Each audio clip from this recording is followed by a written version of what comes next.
We welcome you to another live edition of the Sports Box, your go-to sports podcast featuring great content, conversation, and your occasional disagreement. Stick around to interact and ask questions. Ladies and gentlemen, it's showtime. Good morning, one and all. It is week 14 in the NFL. Sportsbox NFL pregame Sunday has you getting ready to go. Brian Attard, Anthony Media. We might have some more people join us throughout the morning. We'll see how it goes. But Anthony, good morning. How are you? Brian, what's up, brother? What's going on? It's a rainy day where we are, and it's a rainy day on the East Coast. And I think that that's going to play a factor in some of the games that we're going to talk about throughout the morning today. Again, Sunday pregame brought to you by the Sportsbox Network. Like, follow, and share. Wonderful, great content. Almost 25,000 followers now. We've gotten that down up from 0, so that's a good start. Let's talk just get this rolling with the Thursday night game, because I don't know about you. This was a bit of it was a head scratcher, but not really, if that makes any sense at all, right? So Pats win 21-18. Sure. Bailey Zappi filling in for Mac Jones, 243 touchdowns, 19 out of 28. Trubisky was the leading rusher for the Steelers with 30 yards. Zeke Elliott, Fountain of Youth, 22 of 68, 7 of 62, and I can't type at 11 o'clock, so I got to fix that. He had 1 touchdown through the air. Tony's not on right now, but Tony's been predicting the demise of the Pittsburgh Steelers for a couple of weeks now, and this is bad. It's actually also bad for New England, but not very good for you. Yes, very good for me. So. Brian, it was almost like the script was flipped. Like the Patriots were playing as that playoff team pushing, trying to get that victory, and the Steelers were going in the tank. Now, I mean, I've seen Mitch Trubisky, and that was a Mitch Trubisky game. He's just not a good quarterback. He could run the ball a little bit. You know Mitch very well. I could attest to that. He's not a very good quarterback. And he could not move. He could barely move the ball. And to be honest, to start the game, you're thinking, well, I'm thinking there's no difference between Pickett and Trubisky, really, because the offense kind of looked similar to if Pickett was running it. So, yeah, I mean, good for the Bears. New England, a win that they probably couldn't, they didn't need. But, I'll take it. Okay. So are we, is this the end for Mac Jones? Like, are we at that point now? Like, I always think that. Yeah. I mean, Zappi played well. He came out, he played kind of like a free spirit, just said, fuck it. You saw in the first play, came out through deep, connected, and that was kind of the theme of the night. Feed Zeke, the resurrection of Zeke. He looked really good. It was just a strange night. Yeah, like it looked like the script was flipped. 2 different teams were playing. It was strange. I think what was the over under, like 30? Yeah, and that too. I mean, the over under was 30, and I mean everyone was piling on the under. So yeah. In the back of my mind, I'm thinking this game's going over. Sure. It's definitely bucking it because there was more money bet on nobody scoring than people scoring, actual scoring. I think Zeke was the highest anytime touchdown scorer, and he was in the 200s. Right. So there was more money coming in on no touchdowns scored in that game. So right away, the alarms go off that something's fishy in this game. I just look at it. Look, you know me. We think the same. I think this is just a horrific loss. Yeah, it's a horrific win, I should say, for the Pats. For what they had an inside track to potentially get into the 1 pick, and now you win a game, which means absolutely nothing. And now you don't even know where you're going to be. And for a team like them, which you can expect, we're going to see a change in the offseason. Probably this has been like 20 years in the making type thing. Like this is the final break. I think Bill's gone. I think they get a new quarterback. There's Kareem Gomez, very active and out to the box, which we appreciate. Says Matt Jones will bounce back somewhere else, has actual weapons. I don't know. I know where you're coming from. He said trading away Myers was moronic. Mateo Roma also very active, saying where should Mac Jones go to besides home? There's our boy Drew Trammell up bright and early on the West Coast, brother. How are you? There it is. What up? What up? We're just talking about how the Pats are so dumb for winning a game. Drew agrees. They are dumb. Where Give me a are second, you? I'm trying to figure this out real quick. My audio. Go ahead. Take your time. I just look at this game. I think both teams are disasters for different reasons. We'll talk about Pittsburgh in just a minute here, but from the Patriots standpoint, again, win does nothing but hurt you. It does not. It accomplishes absolutely nothing. Yeah, I totally agree, and it benefits my squad, so I'm fine with it. So you're happy all around. Sure. Talking about those Steelers, they now find themselves 7-6 after 2 just atrocious losses at home to bottom 3 teams in the league.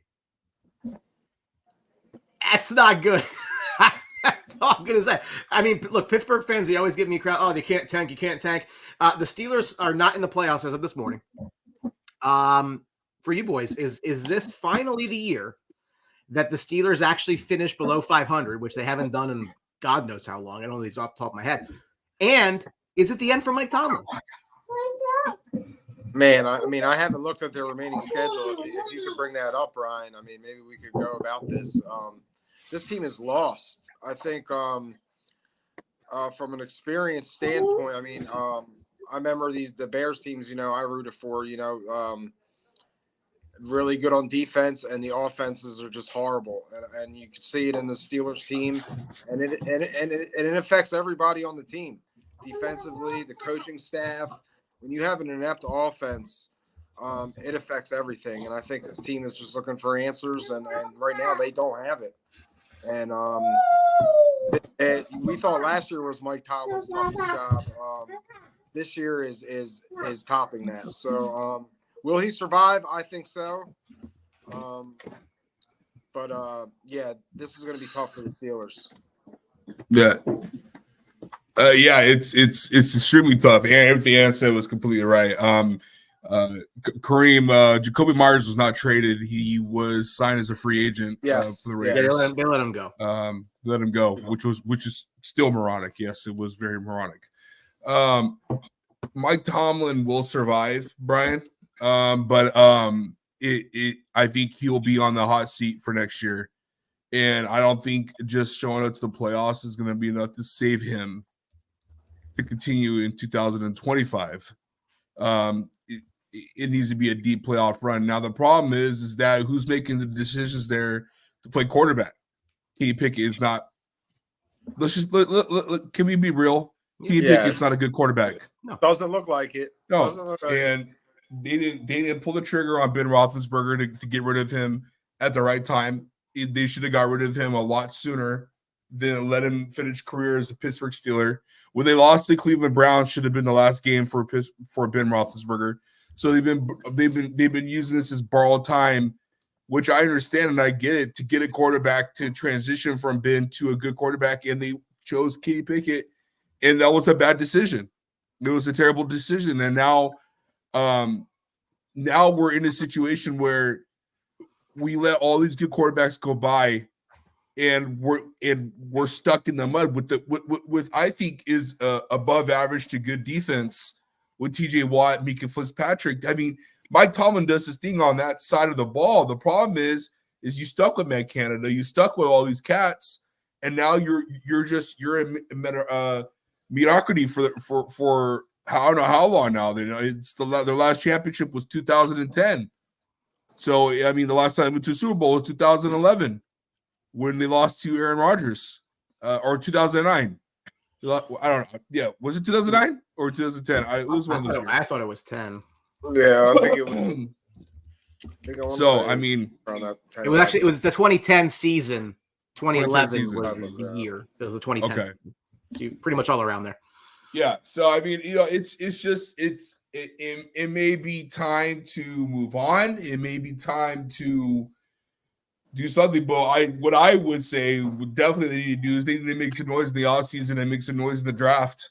They got to do something at the quarterback position. Well, look, I think we were doing a live draft show for the 2021 draft, and the Steelers took Najee Harris, which I think I said was probably the most obvious pick in the draft and the dumbest pick in the draft until Etienne went 25, different conversation. But it just felt like they were trying to, to me, like that's not where you take that's like what the Falcons have done. They take that running back at the wrong time in the cycle. Well, they had that whole ordeal with Le'Veon Bell, so they had to try to fill that void. They had to try to fill that void because they thought their team was complete. So, you're drafting that low. I mean, if you're drafting that low, you got a good team. You went far the prior year. So, you filled the need with the running back you thought, could fill it. And it hasn't worked out. We've seen that. Well, we've been talking. So Kareem, look, but the Steelers have been winning by smoke and mirrors, right? I mean, they've been outgained, I think, in every game that they've won. Yeah, like that's very hard to do. When before these first two losses, everyone said the same thing. Said it about it. It has felt like a house of cards the whole time. And when we went over the playoffs a couple weeks ago, it's like who's going to get out in the AFC North? This is before Burrow's injury, and we're like, oh, it's the Steelers. Like, Steelers, well, maybe. Not now. Now it's just like I'm off that train now. No. Yeah, I mean, and you could also go back. They signed Mitch Trubisky before they drafted Pickett, and so that was a bad move too. So it was. Go back to that also. So yeah, this is their schedule. So they need 2 wins to get to 9. Listen, Indianapolis is a good team right now. They're playing well. We saw Cincinnati Monday night do their thing. I don't know where that came from. Jake Browning, man. Good Lord. Yeah. I mean, Seattle, Baltimore, who knows? These are all losses. Yeah. These are all losses, Brian. Do you think at best they get 1, go to 8 and 9? Maybe Seattle. Depends. Maybe Cincinnati. No. I mean, the thing is, you can't say they're going to beat Cincinnati. They just lost at home to Arizona, New England. Yeah. Well, it's the NFL, but yeah. TJ Watt is banged up. You could tell he's banged up. I mean, it's the Mika's calling people out. George Pickens should not even be on the team. Yeah, he's just giving up. Attitude is how he's acting right now. Yeah, he's just giving up. He's just they're rewarding that behavior, and I wouldn't be rewarding that behavior. He needs to go home. It's just fair. You can tell Fryu is just he's hurt. The tight end, he's hurt. I mean, it's just they got guys that are banged up, dude, that are playing banged up. I feel like the fact that thing's gonna bite in the ass, Brian, that was reported last night of TJ Watt. If they really brought TJ Watt back in without doing concussion protocol by giving him the smelling stuff, that pisses me off as a player who dealt that. I did that in high school. It's the worst decision you can make. Yep. So TJ should know better. I hope that's a lie. Because TJ should know better not to allow that to happen. Yeah, but that's on the player as well. It didn't look like they checked them when from watching on TV. It didn't look like they made any kind of concussion. They were just checking his jaw, and I found it odd too because it looked like he got smacked. He did. But yeah, this team's lost. I think the locker room. I think there's a lot going on in the locker room, and I think this is. I mean, yeah, maybe 1 win out of these between maybe Seattle. It all depends where they're at in Cincinnati. Maybe. But I don't see them. As a player, when you get your hopes up, well, I'll keep on going back to it. And I think you guys would agree with me. As former athletes, it don't matter what sport you play. You get so excited in the preseason, right? When you see how Kenny Pickett performed. Yeah. You're like, oh, wow, we were looking good.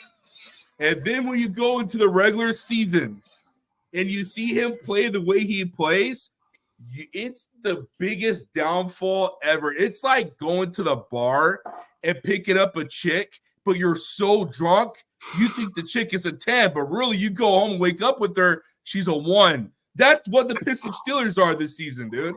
That's how disappointing they are. They're very disappointing. And now they have a lot to figure out. They're going to lose every game. And the team they're playing today is going to replace them in the playoffs. The Colts are going into the playoffs, which is a story in itself. Yeah. sticking kind of in the same thing, I just want to take a look at the top of both conferences here, right? So I think we all agree, with all due respect to the Detroit Lions, as little as whatever, there's 3 teams in the NFC right now. Yeah. So we'll talk about how we rank them.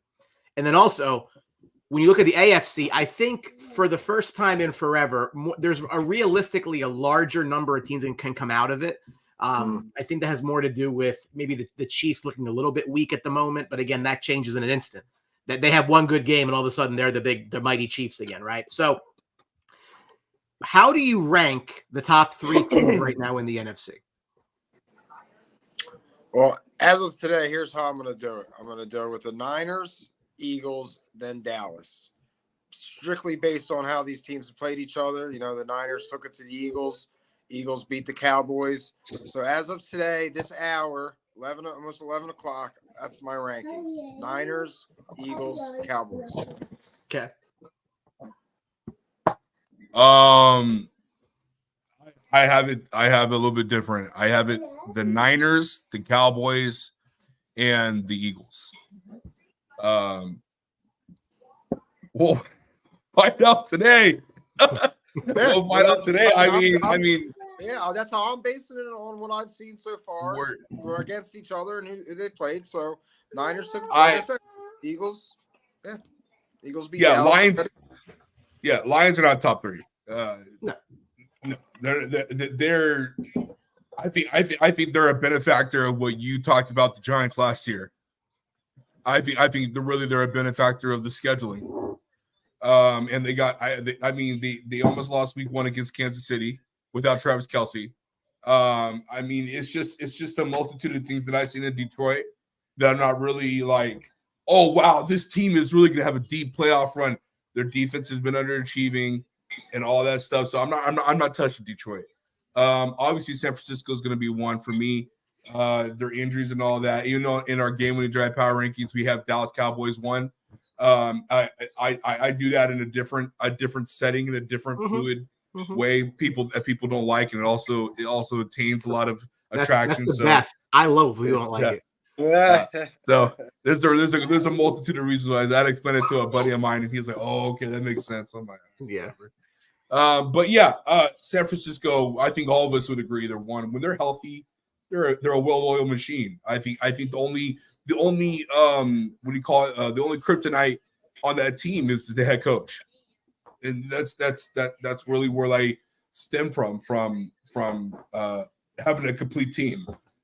Other than that, yeah, man, it's gonna be interesting. We're gonna find. I think we'll have a lot of answers these next 4 weeks. We're gonna have a lot of answers on what type of Cowboy team we're gonna get for the playoffs. Right? This has been an audition tape for Dak for these last what since week 5 or whenever we play San Francisco. He's been on a 6-game winning streak. He is playing MVP caliber football, playing the best quarterback in the league right now. And he is going to have a test. And this test these next 4 weeks is going to determine what grade he's going to get heading into the playoffs. And so can he be the dog? Can he be the man against these top defenses? He's already proven once that he can beat Philly. Mm-hmm. Can he repeat that success in Dallas tonight? That's going to be a big question because he's got them tonight. I don't know. Who does he have next week? He has I know he has they have the Dolphins coming up. I know that. Dolphins. The Cowboys schedule is not really in their favor. They got Buffalo. They're in Buffalo next week. Buffalo. They're in Miami Christmas Eve. Miami. They got Detroit. They got Detroit at home. Detroit. And they finish off with Washington. So okay, so that's what I'm saying. These next 4 games, it's gonna be huge because you have a team next week that's gonna be pretty much fighting for their lives, right? So I mean, it's gonna be really, really interesting to see how the Cowboys deliver from both sides of the ball and in special teams these next 4 weeks because these are all postseason contenders, including Buffalo. You can't take Buffalo out of the window, Brian. Buffalo's still going to be a team that's going to be hungry and desperate for a win. It's going to be interesting. That line is very telling. To answer Kareem's question, nobody beating Philly anywhere upsets me. The Ever. Eagles' pass defense is absolutely Under any Detroit circumstance. upset If Detroit. the Eagles were playing No, against what? aliens from Independence Day, I'd be rooting for the aliens from Independence Day. Okay? There is no entity on this planet or any other that I would root for, or I'd root against playing the Eagles, with the sole exception of the Boston Red Sox, which would never happen. So here's the way I look at it, right? If you put a gun to my head and said, Brian, if you're wrong, you're going to get shot. You have to pick one team in the whole NFL to be in the Super Bowl right now. To me, it's San Francisco. And I don't think it's that close, right? I think the AFC is a little bit more competitive at the top. I think San Fran's going to run roughshod in the playoffs. I really do not. Like, they went into Philly, and we said it, guys. We were on the show last week. We said, oh, my God, Eagles +3 at home. Oh, my, they're going to get blitzed out of the building. It's exactly what happened. Right? They did. San Francisco, again, I'm a big quarterback guy. When you have a roster, you know what the team reminds me of a lot? The 2000 Ravens. Like a roster with an average quarterback at best, but they just beat you down. They run the ball well. They have really good defense, and they run the ball well. My point is that they don't need an elite quarterback. Oh, yeah. That's okay. what I mean. Okay. Like, okay. I'm a big, you need an elite guy to win in this league, and I will go to my grave with that. But if you have such a really good roster that you just need a game manager, Brock Purdy does that job very well, which is why the Brock Purdy MVP talk is ridiculous, by the way, because he's not even the MVP of his team. So, you know. He what? He's not the MVP in his own team. Oh, who is? Probably Christian McCaffrey is someone who hates running backs. Mm-mm. It's somebody. Well, whatever. You're hating on Brock a little bit too much. Anyway, you are. So to them, they're one. Like, they're number one. I don't think it's close. Here's what I'm gonna say. You know, Nick Bosa was having a press conference and said that we gave the Cowboys the blueprint on Philly. Jalen looks to run every play, which I've been saying for 3 years, and no one wants to listen to me because I'm a Cowboys fan and a hater. But he does. That's his natural instinct. It's first read and run. He fights it a little bit. They've given him everything. Elite receivers. The running game's good. The offensive line is the best in football. That's who he is. So I will put the Cowboys this much ahead of the Eagles. I think San Fran's way ahead of everyone. I think there's a big gap. A bigger gap than people are willing to admit between the Niners and everybody else in the NFC. It's 1, 2, 3, and then the rest. It's not that big of an argument. The Niners beat both teams by a total of fucking 60 points. Handle it. So it's not really an argument. I mean, yeah, San Francisco, if you're gonna, like you said, put a gun to your head, who's going to the Super Bowl, you're gonna say San Francisco. I think the majority of people are gonna say that. So, I mean, that's the way I have it.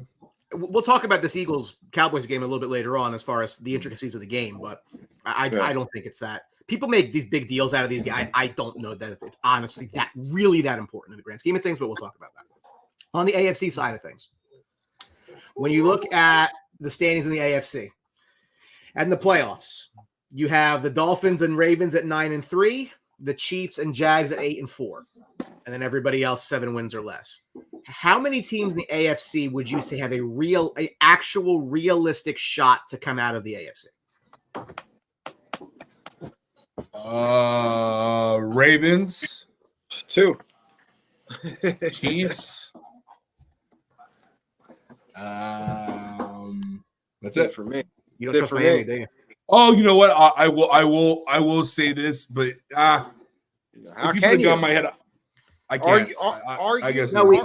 No, Kareem, we are, but we just don't care. That was months ago. Who cares? Everybody's healthy now. Trent Williams is back. Deebo Samuel's back. Nobody cares. Traded for Chase Young. I mean, that was steal. That was robbery. Are we at 2 or 3? Who's at 13? I'm at Miami? 2, Brian. You trust Miami? Miami? You trust No. I trust Jacksonville. Nope. No. Okay. Then that's where you are, right? We don't know about Trevor Lawrence's injury. He's supposed to play today. He's playing today. But we don't know the extent of it. Before Monday, I would say Jaguars. Really? Okay. But even then, their defense got worked. I mean, they're the reason why I lost on $280. They lost Christian Kirk.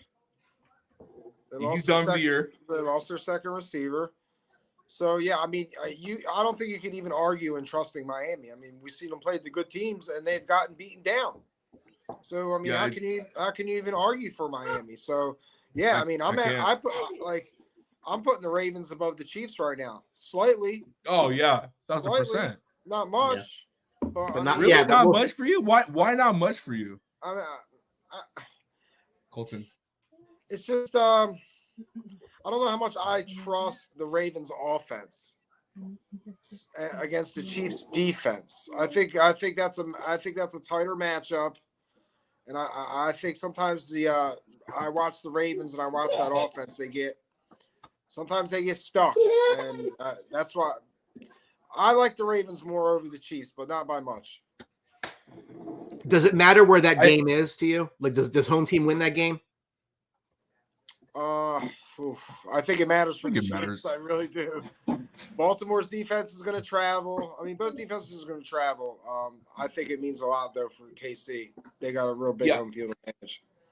Yeah, Brian. I mean, I have a bullet in my gun where I have a team I think that could make some noise and possibly have one of those New York Giant type of runs. I know where you're going. Go ahead. Yeah, it's the Houston Texans. Yeah.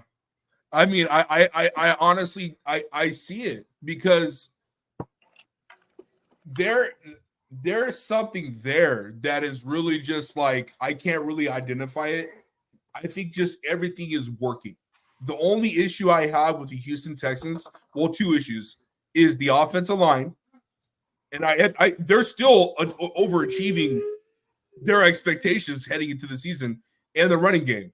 Yeah, they have to Damian Pierce and Devin Singletary. They need to figure out a good balance between them. And Damian Pierce has been one of the biggest disappointments of fantasy football. But in reality, he still isn't. I don't even think he's averaging more than 3. Production's been up though. He's been getting more carries. Oh, yeah. He out-carried Singletary last week. As of late. So I think they're trying. I think they're trying. You lose Tank Dell. You need someone else to step up here. You know, they don't have Schultz. They're out Schultz, Dell. I like the backup tight end, though. I like their backup tight end. He's nice. Jordan. Yeah, I like him a lot. It's from the U. Yep, it's from the U. But yeah, I like the Texans. I talked about it last week, Brian. When you have a team that's already exceeded expectations by week 6, house money. Now you're playing on house money. Well, I think they're playing loose. Yeah, they got nothing to lose. They have nothing to lose. Their coach has already solidified his job for the next 2 to 3 years. The GM is going to win probably Executive of the Year for making that trade and making that pick with CJ Stroud and picking up the I can't think of his name right now, the defensive end, the rookie who's probably going to be that's got probably going to be defensive rookie of the year. I mean, just that alone is enough to solidify yourself because you're throwing away your future for those two guys. Mm-hmm. What your future is based on. So you are already exceeding expectations. I have CJ Stroud number 3 number 4 in my MVP voting. I mean, he's everything is it's lining up.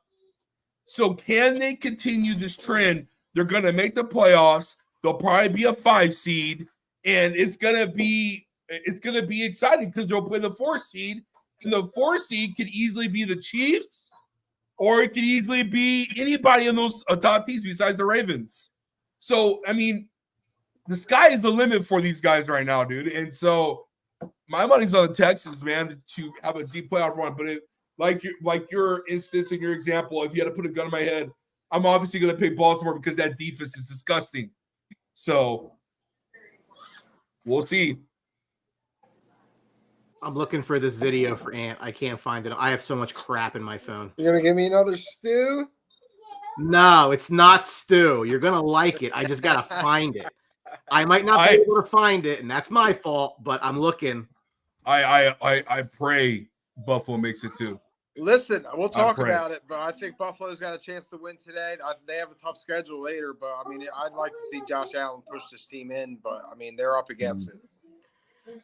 The Josh Allen hate is ridiculous. He's not Scavata. Scott, don't take away my ammo, bro. I know what's down for today at Meadowlands. Well, yeah, I was going to mention that too, dude. The Jets today, we're going to see. I want to see how Houston comes and handles his team and handles the conditions. I think it's going to be a tough test for Texans. It doesn't mean it's going to be better for Zach Wilson. Oh, absolutely not. No. But listen, hold on. Let's talk about that. Listen, if you want to be a good team, and advance in the playoffs, you got to win games like this. You can't go. 1,000%. You can't go stumbling in and blow into the Jets. Let's talk about that briefly. The Jets, right? I don't know why did you move off Wilson to begin with, and now you're going back? Like it just feels like pressure from the owner. They can't find answers. They're looking for an answer. They cannot get nothing going. So I mean. Yeah, I mean, I didn't think they should have benched them or moved on. But. There's nothing quarterback wise that would fix that offense, unless it's an Aaron Rodgers, unless it's someone good, because that offensive line is one of the worst offensive lines we have ever seen in the last 15 years in football. No, I'm sick and tired of people. I understand Zach's not great. And that's fine. We could use that narrative, and we could say the same narrative for if it was a black quarterback playing the New York Jets. I don't care what skin or race color you are. Football is football. Mm-hmm. That offensive line, who's already down 3 starters, I believe, or 2 for sure, Becton and AVJ. It's one of the worst offensive lines you could ever play under. The techniques that they're using. They're all in shambles. The guard didn't know how to do a turn and run because he was so confused to play. Their center keeps on the snap of the ball in a certain way that I don't understand why he's doing it. The blocking, the pass blocking, the run blocking. I mean, Breece Hall, I don't know how that guy still is upright after coming back from ACL injury. I mean, it's just like he has no holes. They try to, give credit where credit due with Nathaniel Hackett. There's only so much you could do as offensive coordinator for the Jets. There's only so much you can do. So, it's a multitude of things. But, yeah, man, I'm with Antho on the game. This is going to be a big game for the Texans if they can win this game. I am still looking for this video because I really want to fire Ant up, and I can't find it, and it's frustrating me because I really think he's going to enjoy it if I can find it. I have so much rap in this phone. And we'll get to it. All right. When you look at teams who were supposed to be playoff teams, right? Not the teams that are, bottom feeders. Who are not supposed to be playoff teams, not the teams you thought were going to get in, but find themselves in the hunt. Which coaching job impresses you the most? And I will give my answer first, and that is Shane Steichen in Indianapolis, because they were not supposed to be in the playoff hunt. They're down the starting quarterback. They're in with Gardner Minshew, who you can have a conversation about, but they find themselves today in the standings at 7-5 in a playoff spot coming into action today. I am impressed by that in a tough AFC. I think that the Eagles miss him, frankly. I'm impressed by what he's doing there. I really, really am. I did not see. I saw them as a bottom 5 team again, and they weren't at all.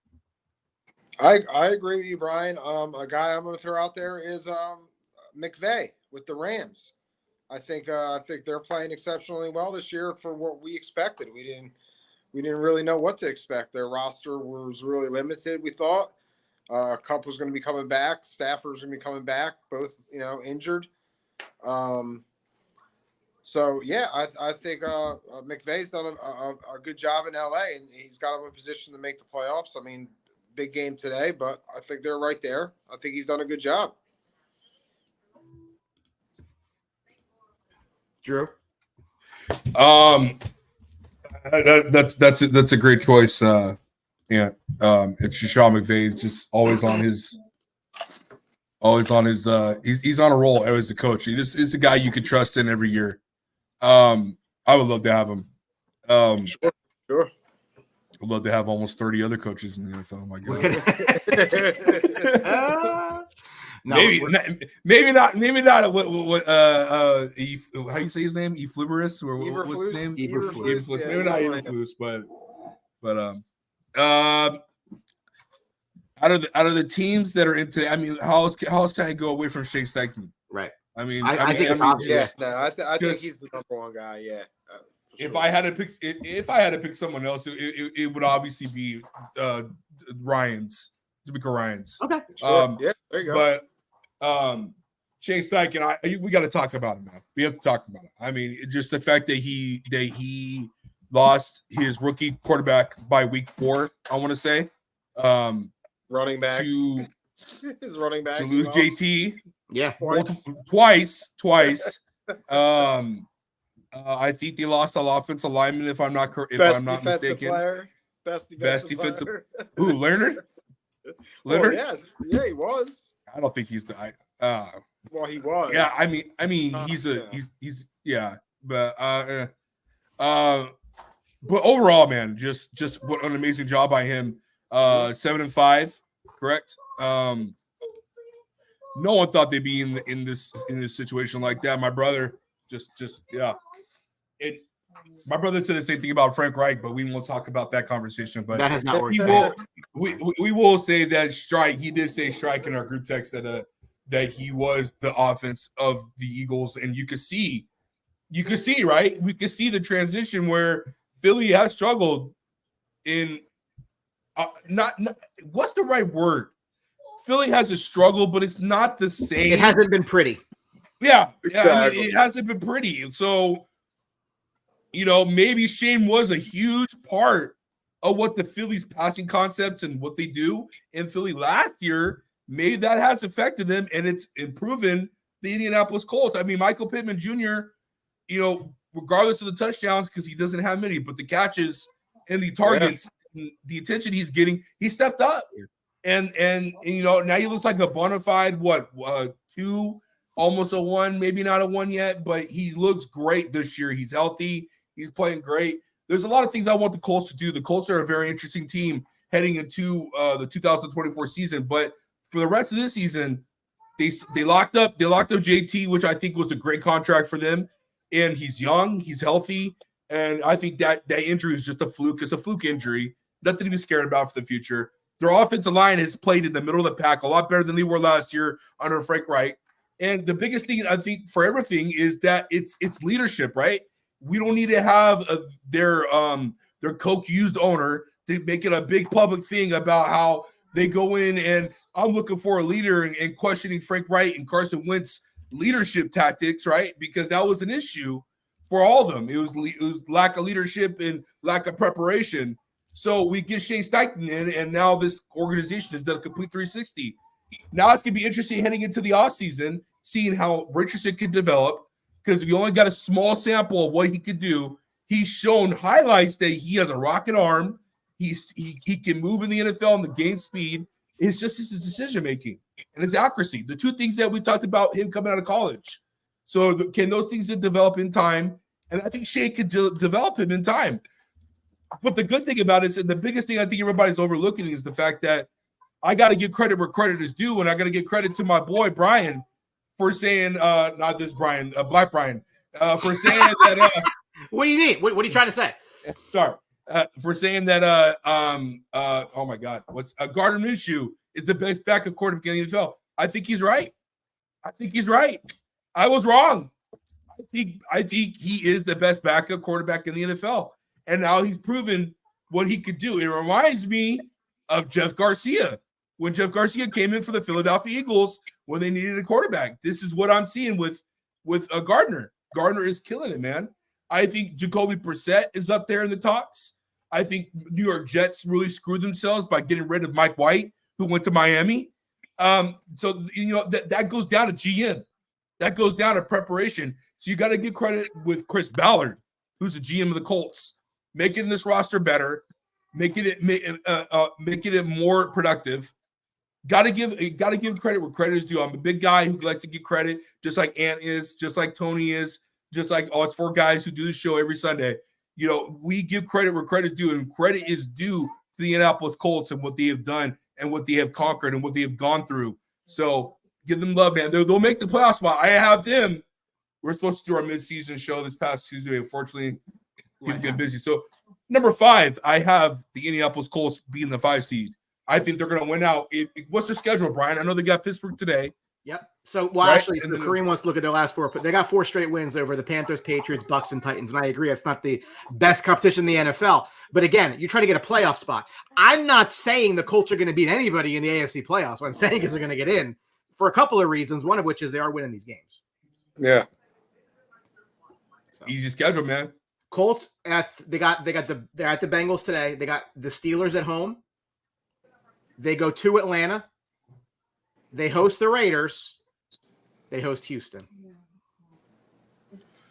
Oh, that's pretty tough. There's 3 wins there. Yeah, for sure wins. That's 10 win season. That will give them 10 wins, right? Yeah. Or 7-5. Yeah. And could you show the viewers your shirt again? We'll come to your damn house, put our foot on your throat, and snatch out your damn heart. And that's what we're about to do tomorrow. We are going to snatch out their heart. Snatch it out. That's what I was looking for you. Oh, Michael Irvin, you gotta love him. I love Michael Irvin. I have Michael a Irvin's soft the spot in my greatest. heart, Michael Irvin. Right? How He's can the you not? greatest. How can you He's the not? greatest. Can you not? He's the absolute greatest. So, a couple of things before we get to the games. How many total coaches do you think get fired before next season? And I want you to count Frank Reich and Josh McDaniels. Last year it was Well, six. R2R. Last year it was 6. So there's 4. There's 4 right there, There's bro. 4 with our teams. I mean, Oh, okay, so hold on. 1, 2, 3, 4, 5, 6, 7, 8, 9, 10, 11, 12, 13, 14, 15, 16, 17, 18, 19, 20. 21 coaches have been hired since the 2020 season. oh my God. Are you serious? Yeah. A lot of turnover, right? But because I want to get to this, right? Because when I look, this is why I think it might be a different year. Because when I look around the NFL, I say, who do you think gets fired? Can we go to division to division? It's easier for me to go division to division. Sure. Okay. So I don't want to. I know you got to. I'm sorry if I interrupted your. No. So in the NFC East. Right, okay, there we go. Do we think Mike McCarthy's getting fired? No. No. Are you sure? There's no way. There's no way. No. So just Ron Not the Rivera. way- Just Ron Rivera. Yes. Brian Dable at all in No. No. I think he gets a pass. All right, so that's one. He gets a pass. in the North? My guy. Okay. Is it really his fault, by the way? But whatever, fine. I'll give it to you. They still gotta blame him. I don't. Yeah. I don't think my buddy in Minnesota's- Minnesota's getting fired. No, he stays. Kevin He's O'Connell, not- no, he's safe. He's safe. Yeah. All right, so South. Campbell Right? safe and Green Bay guy safe. South. Reich's gone. That's 3. I mean, yeah, that's 3. Who? Frank Reich's gone. Oh yeah. That's 3. Great. Arthur Smith. Yes. Think so? Yes. I mean, they might Yes. win their division. Atlanta head coach.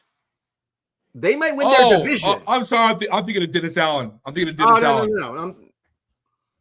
So we're at 3 right now. It's going to be hard to fire a head coach. We don't know who's going to win the division. I mean, Tampa Bay, New Orleans, or Atlanta could win the division at where they're at right now. Tampa Bay and New Orleans, I think, are only a game out, aren't they? Yeah, I don't look at them as coaching problems. Do you? Todd Bowles, no. Dennis Allen, I do. I think New Orleans has underperformed all year. Yeah, I thought they'd win about 9 games, right? I mean, they're 6-6, right? They should be better. New Orleans is 5-7. They have. I mean, okay, so their losses this year. Well, they just lost 3 in a row. Well, they were the favorites in the beginning of the year to win the division. 1,000%. They were, They were which they still were could the get favorites. there. Yes. Yeah, I mean, they've had injuries, suspensions. I mean, they actually went 2-1 without Camaro. Yeah. All right. I mean, I'll give. If you want to put Dennis Allen on the list, I'll put him on the list. For We're me, I'm putting Dennis Allen there. Right, we're up to 4. Right.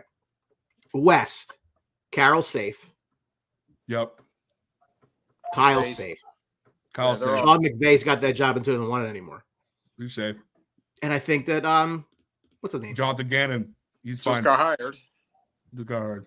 So we're up to 4. So This is a great conversation. Riverboat Ron is gone. We're going to get to the AFC. Kareem's ahead of us. All right, so we got 4 in the NFC, right? See if we can find 4 in the AFC. Well, 4 in the AFC, right? One question mark. In the East. In the East. Here we go. You want to do the East first? I think Bill's gone, guys. Gone. I think. Listen, this is like the blank slate summer. And What's you'll wrong, get Ant? to it, and then you get to it, and this is going to affect when we get to the AFC South, if Vrabel's going to be there.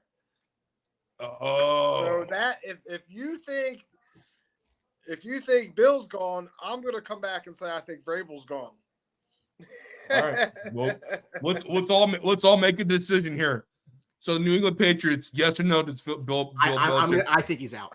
I think he's out too. I'm 70-30 right now that he's out. I wouldn't. What's the 30% for? I don't know. It's Bill Belichick. It's Robert Kraft. You don't know. I don't know. Right now, I wish I could find like some odds on it. That'd be great. There should be. There should be coaching odds. Yeah. I'm leaning. I would not fire Robert Saleh. I think this whole Jets year is throwaway. Well, they already came out and said that he's safe for next year. So yeah. And Mike McDaniel. Sean McDermott was in the news for some stupid ass comments from a couple years ago. he's an idiot. But does he get fired? Yes, if the Buffalo Bills don't make the playoffs, he's fired. So yes, I'm saying he's fired. I'm gonna say yes. I'm gonna say yes too, Brian, because I haven't been. I think he's been struggling the last 2 years with that team to get him over the hump, and they're not responding. Nope. I think it comes down to whatever Josh Allen wants. Frankly, that's most Fuck likely. that. I agree with that. I mean, you Josh know what, Allen's- Drew? I don't care what he wants. Yeah, you know what? You can say that, right? He's their franchise. You know the reason that Brandon He's locked Staley up, still has man, a job? whatever. You know why Brandon Staley still has a job? Why? Because Herbert wanted to bring him back. No, that's not why. Stop. No, it's not. That is not why. What I hear. That's not why. Our owner is cheap as hell, and he wants to retain the four-year contract as much as he can. He does that every time. He did it with Anthony Lynn. He did it with Mike. No. Hell no. Well, at That's least because he's they would have kept Joe Lombardi. He maybe loves Joe all the- Lombardi. Maybe all the owners should do that. Like, play out the coach's full contract to see what happens, because it never happens. So that's to the Raiders. My wife's So that's trying to to the cook Raiders. my wife's cooking bacon in the ovens. If the smoke alarm goes off, don't freak out. That's why that's why. So sorry to you. do. We're not gonna get out of the house, but How many coaches do we have right now? That's 5. we have 6. I haven't even, and McDaniel's not on the list yet. Yeah, and So get it. Dolphins. All right, Dolphins are staying. North. Cleveland's good. Zach I think Taylor's they- fine. I think they all. Bengals stay. are good. They all Ravens are stay. good. Tomlin. Browns are good. Tomlin. He's staying. It's okay. I think he stays. All right. All right. South. Dougie P's fine. D'Amico Ryans is fine. Shane Steichen's fine. All that's left is Mike Vrabel. And I wonder if Mike Vrabel would walk on his own. I'm gonna say no. For me, I can't see the Titans pulling that. Mike Vrabel is one of the best coaches in the NFL. Yeah, but he There's no doesn't. way. He doesn't. Walk. They don't win. If Bill leaves and Kraft says come to him, you don't think he What walks? are they going to offer him? Coaching the Pats. More money? Coaching the Patriots would be Mike Vrabel's wet dream. Really? Yeah. Probably. Yeah. That roster is in shambles. Does it? You could but imagine being the guy responsible for fixing it. Yeah, but imagine being the guy trying to follow up Bill's shoes. I don't want. But I don't know. Yeah, but hold on. But you know why that's a great job? Yeah, but If you go- he's the most but if you qualified go guy to there- do it. Yeah, but if you go there and they stink, it's not your fault. If you go there and you fix it, you're the man. You'll have 4 years to fix it. Yeah. 3 or 4 years. Yeah. I mean, who has a brighter future right now? New England with a high pick or the Titans? Titans. Why? I'm not touching the New England Patriots. Yeah, but hold on. As far The as Titans they're have okay. You think you got something in Will Levis? Okay. The face of the Titans ain't going to be there that much longer, which is Derrick going. Henry. I know. They got problems. I like their roster, the roster better than I like New England. All right. And then we go to the West. So Josh McDaniels. How many is that? I think Sean is safe now. That's 6. 6. I think Sean Sean is safe. safe. Andy Reid's Andy currently Reid safe. safe. And last but not Brandon least, Staley. Brandon Staley. 7 So coaches. 7, Not 8. 7. We had 8. 8? Oh, Eight. okay. 8. Reich, Rivera, Eberflus, Allen, Belichick, McDermott, McDaniels, and Staley. We're counting Reich and McDaniels as part of it. I honestly think I'm gonna go back. I honestly think Todd Bowles is gonna get fired. That would be 9. I mean, it's been about 7 to 9. It's been about 7 to 9 the last couple of years. But there's turnover, guys. I mean, look, NFL's not for long. There is turnover. Yeah. There's repercussions to missing your draft picks. You know, yeah. 1,000%. Anthony, thank you for the segue because What a now segue. What a now segue. the rumors are that the Bears are going to trade Justin Fields and draft a quarterback. And I asked Stu Feiner what he thought. Fuck the Bears! Fuck Chicago! Fuck you! That's what he thought, right? So now, so here's my question, right? What would you do? What would you do? Remember, and Nickelodeon, what would you do? And then also, if you're trading Justin Fields, what's he worth? So what I've seen on Twitter recently is that it's the teams pushing are going to be the Steelers and the Falcons.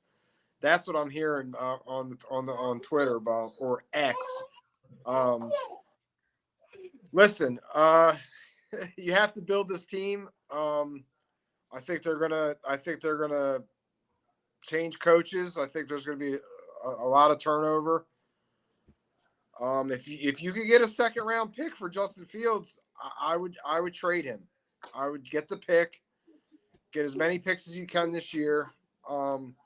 But Brian, I'm concerned about this draft. I'm concerned about the players coming out in this draft. Are they committed to coming out in this draft?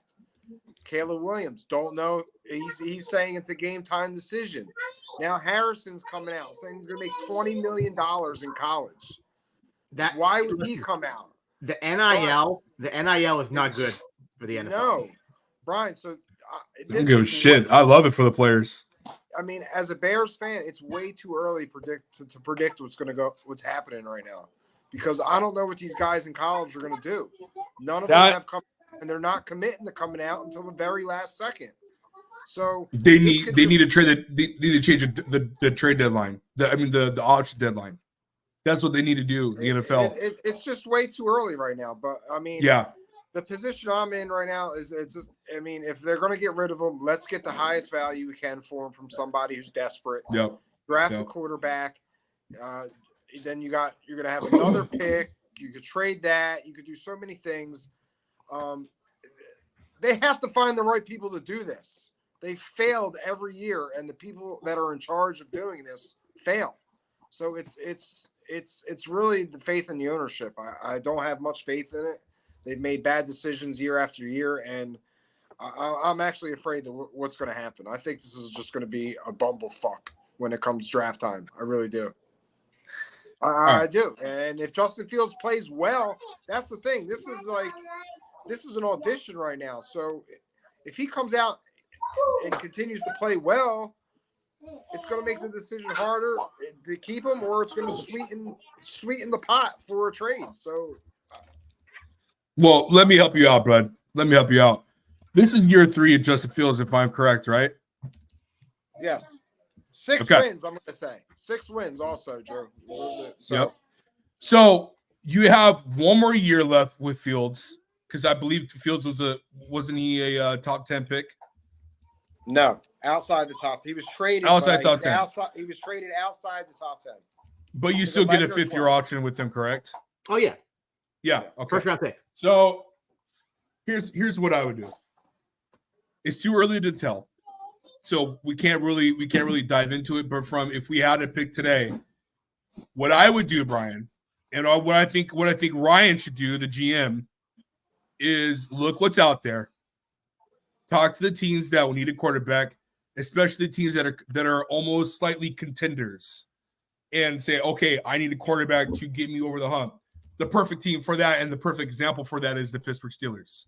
They're in a competitive division. They need a quarterback. They need a future. They need to figure out what's going to happen in the next 10 years for them to build around somebody. I think Justin Fields is a solid quarterback. When I say solid quarterback, what I'm saying is I see a future in him. I see the talent. I see everything that needs to be right. I just need him to develop and be under a good organization to develop him. I'm not saying that Chicago's not a good organization, and I'm just talking about just the history. Okay, I don't want to defend you. They're not. Okay, well they are. Yeah, they're not. And so I just want to see. I want to see Fields be protected by a good running game, and good players around him to hide his weaknesses. Right. That's what we're looking for. So, can Pittsburgh be that organization that would trade away of what Antler's looking for, a second-round pick or a first-round pick? Because let's be honest, Chicago's not going to trade Justin Fields for pennies on the dollar. They're going to trade him for the biggest value they could get him. Now, all three of us can agree, and Brian is pretty astute when it comes to finances and value and all that. I don't think a team in this world is going to trade the Bears a 1 for Justin Fields. No, I don't think so either. No. So I think the highest value would be a second round. But but primarily because the teams that would need a quarterback are not going to be picking low in the draft to begin with. Right? Yeah. Like a team, the Steelers, right. 7-8 wins, and they're in the middle. Right. They're screwed. So with that knowledge, this is what you do. You have to have conversations with Caleb Williams. You have to have conversations with Marvin Harrison Jr. Where's your head at? What are we doing? And now I agree with you that the NIL is going to ruin NFL. The NFL needs to make that decision deadline to come up a little bit more, so they don't have to be in the wayworks and wait to see what these players are doing, because that's ridiculous.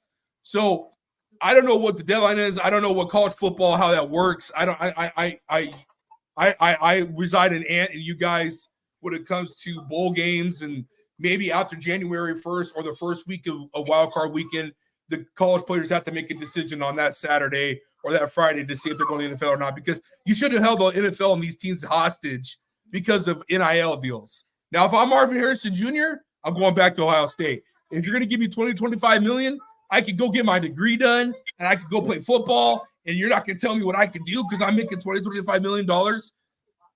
Good for the college players. I'm happy for the college players to get paid and get that type of money. It's well deserved, and I'm happy. I'm on the fence side where players should get paid, especially if you got this new damn game coming out next summer, NCAA game, which I love and enjoy. They better get paid. They need to get paid. So I'm happy for that. But the Chicago Bears, I'm telling you, Brian, this is going to be one of the most interesting off seasons we have ever seen in the NFL. There's so much change that's going to happen. There's so much decisions that need to be made that we're all going to be like, we might have to continue our show all spring, because it's going to be insanity, dude. It's going to be complete insanity. The Bears are in a great but tough situation. Listen, Bears they have a shitload of money too.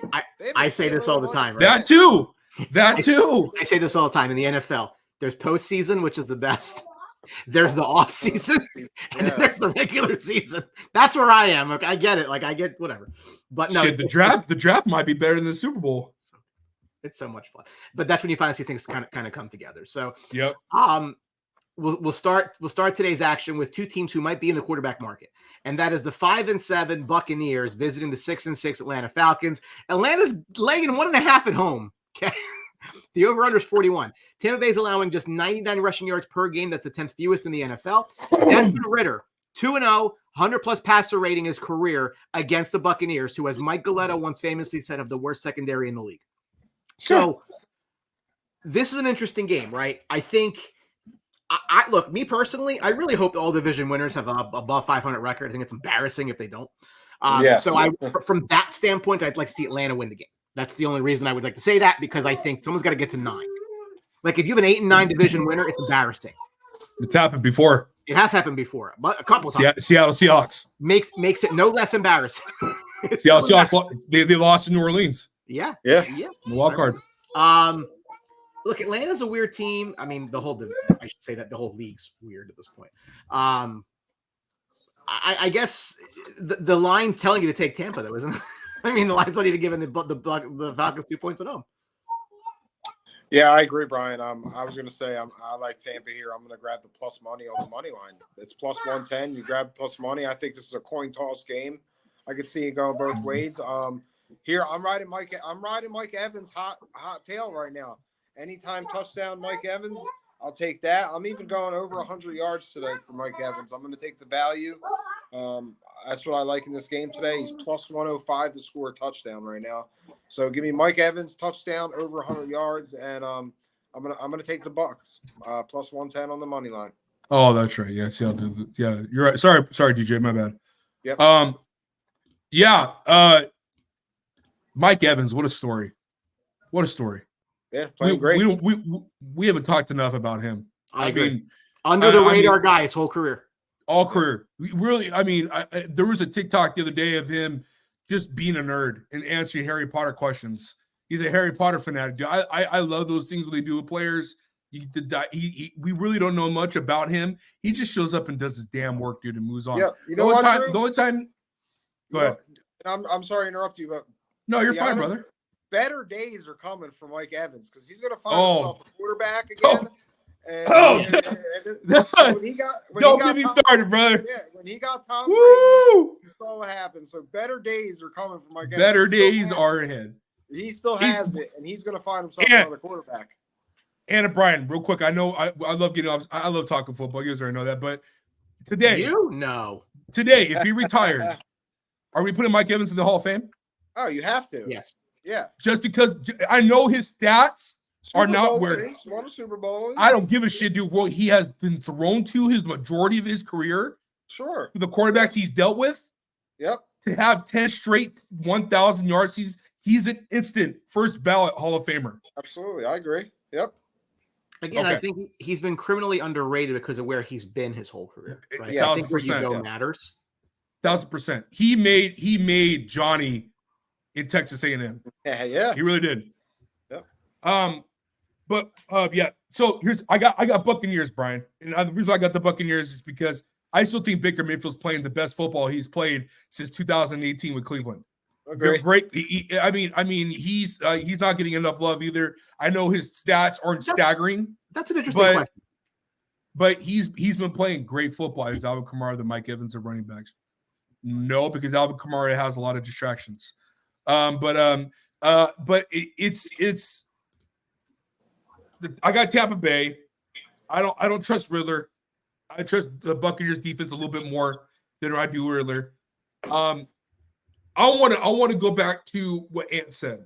Better days are ahead. Mike Evans is going to be the most coveted free agent wide receiver this offseason. I think he might be number one in all free agency of all positions. And the better days ahead, I'm looking. I want to look and see what teams are going to be looking for a receiver. But I think the biggest one, I think all three of us would agree on, that I think we'll be acquiring about him is the New York Jets. Kansas City. It's Kansas City would be too. Kansas City. I have them or New York to pair him up with Garrett Wilson, with Aaron Rodgers is a wet dream. It's a wet dream. Sure. So I think better days will be ahead for Mike Evans. I got Tampa Bay. I think the NFC South is going to go to the last week, and we find out who the division winner is going to be. So I got Tampa Bay today, and I think I'm with Ant, man. I'm rolling on a Mike Evans big day today. So there are 6 and 7. I was just looking at cap numbers for teams, like who would have the money. You know, the Saints are $87 million over next year's cap. Yeah, they're. That's what happens when you keep on restructuring contracts. It does. You know, the Chargers are $42 million over next year's cap. They haven't restructured contracts, so that's why I'm a little. Bro, I'm telling you, you could have a whole episode on the Chargers and what decisions they have to make after the season. Do you know if they cut Justin Herbert, there's $129 million in dead cap. That's what I mean. That's what happens when you got to pay quarterbacks all this money. Yeah, but that's what so. Happens. Listen, we're on that topic, right? I have a conversation with the Packers all the time. This is why I don't think you can let quarterbacks sit. It's a cheat code if you can get a quarterback on his rookie deal to win. It becomes so much harder to win when he's not. Yeah, 1,000%. Yeah, I don't know who they listen. That's going to be a rough. You're not going to tell me the San Francisco 49ers are sitting really pretty right now? They can afford all these contracts because they drafted a guy in the 7th round that's their quarterback. Taysom Hill is out today. Just came through. Trevor Lawrence in. That's good for Kamara. There's going to be some cap casualties in the Chargers, man. Mike Evans is gone. You mean Mike Williams? Mike Williams is sorry. Mike Williams is getting cut. Corey Linsley will be gone. He's gonna retire because of his heart issue. And then you have what do you call it? You got to make a decision about Khalil Mack. You got to make a decision about Keenan Allen. Look at Keenan Allen's cap next year. It's like over 30 million. 34. And then you have you have a ton of decisions to make. Unless guys want to restructure their deals. Good luck. Dude, Mike Williams will save him $20 million against the cap just by getting gone. That's why he's gonna get cut. Quentin Johnson better get his shit together. I'll tell you that right now. Like I said, I do like Tampa in this game. I was looking at some of the numbers here. So the Bucks are 5-1 against. So Atlanta's winning. Yeah, basically, Bucks are 5-1 against the spread on the road this year, and no one's getting an Ohtani deal. I think it's effing stupid. To be honest with you, the Dodgers doing that. Apparently a lot of the money's deferred. Like they'll be paying it for years. Yeah, I know. I'll take Whatever. Bryce Harper on that cheap fucking deal any day. Any day. I take Manny Machado any day on that contract. The 9-3 Lions got their swagger back last week, and they visit the 4-8 Chicago Bears, laying 3.5. The over-under is 44. Detroit is 9-3 or better for the first time through 12 games since 1962. It's been a minute. Chicago has 8 takeaways since week 11, second best in the NFL. A lot of defense. The defense is playing a lot better. I know you want a loss here. The numbers say you're probably going to get it. What's your read on this? Division game. I mean, we just saw them a couple of weeks ago. The Bears played Detroit really tough. They had them. They kind of blew it at the end. This is a tough one. I kind of like the Bears plus 3.5 today. I like the hook just because of Goff's play. I mean, he's been struggling. He's been up and down, even last week. Listen, they came out on fire, and New Orleans came back, made it a game. So this Detroit team on the defensive side is struggling. Offensive side is wavering a little bit. So I think this is going to be a close game. I'm going to grab the half point. I'm going to take my squad. Hope they lose by 3. What I like here is I like Justin Fields today. I like his rushing over prop. Hit that over. I think he's last game he had a big running day against Detroit. I like David Montgomery over 50 yards. Bears defense stingy on the rush, but I think he gets the 50 yards today and a David Montgomery touchdown. So I'm going to grab 3.5. The Bears, see what happens. Yeah, he took my prop. David Montgomery over 0.5 touchdowns, receiving or rushing. That's my favorite one today. I took that one today. The Bears played against this team really well. It was just a mishap last game where Justin Fields, I believe, threw a pick or something like that. And Detroit ended up winning. I mean, Chicago could have won that game. I think it's going to be the same story today. Like I told you guys, I haven't been impressed with Detroit probably the past month. They haven't played good total football. When I say total football for our viewers, that's playing all 3 phases of the game at the right way. That they haven't played the right way at all. Jared Goff has been off as of late. He's dropped out of my MVP conversation because that's what Jared Goff does. It's a wave. It's a wave. He's never consistent. And so I'm gonna go with Detroit just because I think the Bears need to lose and to stay ahead in that draft for 2024, which is probably the most exciting draft that I've been waiting for in the last recent years. And Detroit's gonna be 10-3. So it's gonna be interesting because Brian, they're 10-3. If Detroit wins today, Eagles lose tonight. Who goes to number 1 seed? Is that Dallas or is that Detroit? I think or San Fran? I think for the moment it depends what San Fran does. Kareem Gomez, watch Bears top 5 rush defense in the league. Tricky. Big day from the running backs. It's like a silent thing, but the Bears rush defense is a top 5 rush defense. So yeah, man. I mean, yeah, the Montez Sweat has been a godsend. Yeah, so the Lions today, it might be a tough one on the road. And I'm never impressed with Jared Goff outside. So Yeah, I kind of lead the Bears today. I mean, to be honest, the Bears have a shot to win this game today. So if you're a gambler and you like the Bears on the money line, you can get them a plus probably 150 right now. So, That would piss you off. It would piss you off. You know what pisses me off more is that this defense is actually playing very well, and this team still struggles to get freaking victories. Like, it could be a different story. It could actually be a different story if the defense showed up earlier in the year. Chicago ruined my Survivor. They beat Minnesota, and I'm just so pissed off about it. I'm so pissed off about it. You were. I felt so bad for you. Listen, I was so pissed. The next day. Oh, go ahead, Ant. Go ahead. I had a buddy of mine. He's like 4 or 5 guys left. He took fucking Jacksonville. Took Jacksonville against Cincinnati. The next day after I'm not going to disclose the financials, but the next day after that game was done, there was 3 guys left. I would have been the 4th guy because I was the only guy that took Minnesota, and all 3 of them were in a group text. It's like over 150 people in this big ass website group text, and they're like, "Oh yeah, we decided to split today, the 3 of us," and I'm like, "You assholes, bro, assholes." You hate that? Yeah. I would have head out and joined a party with you guys if I would have won. Oh my god.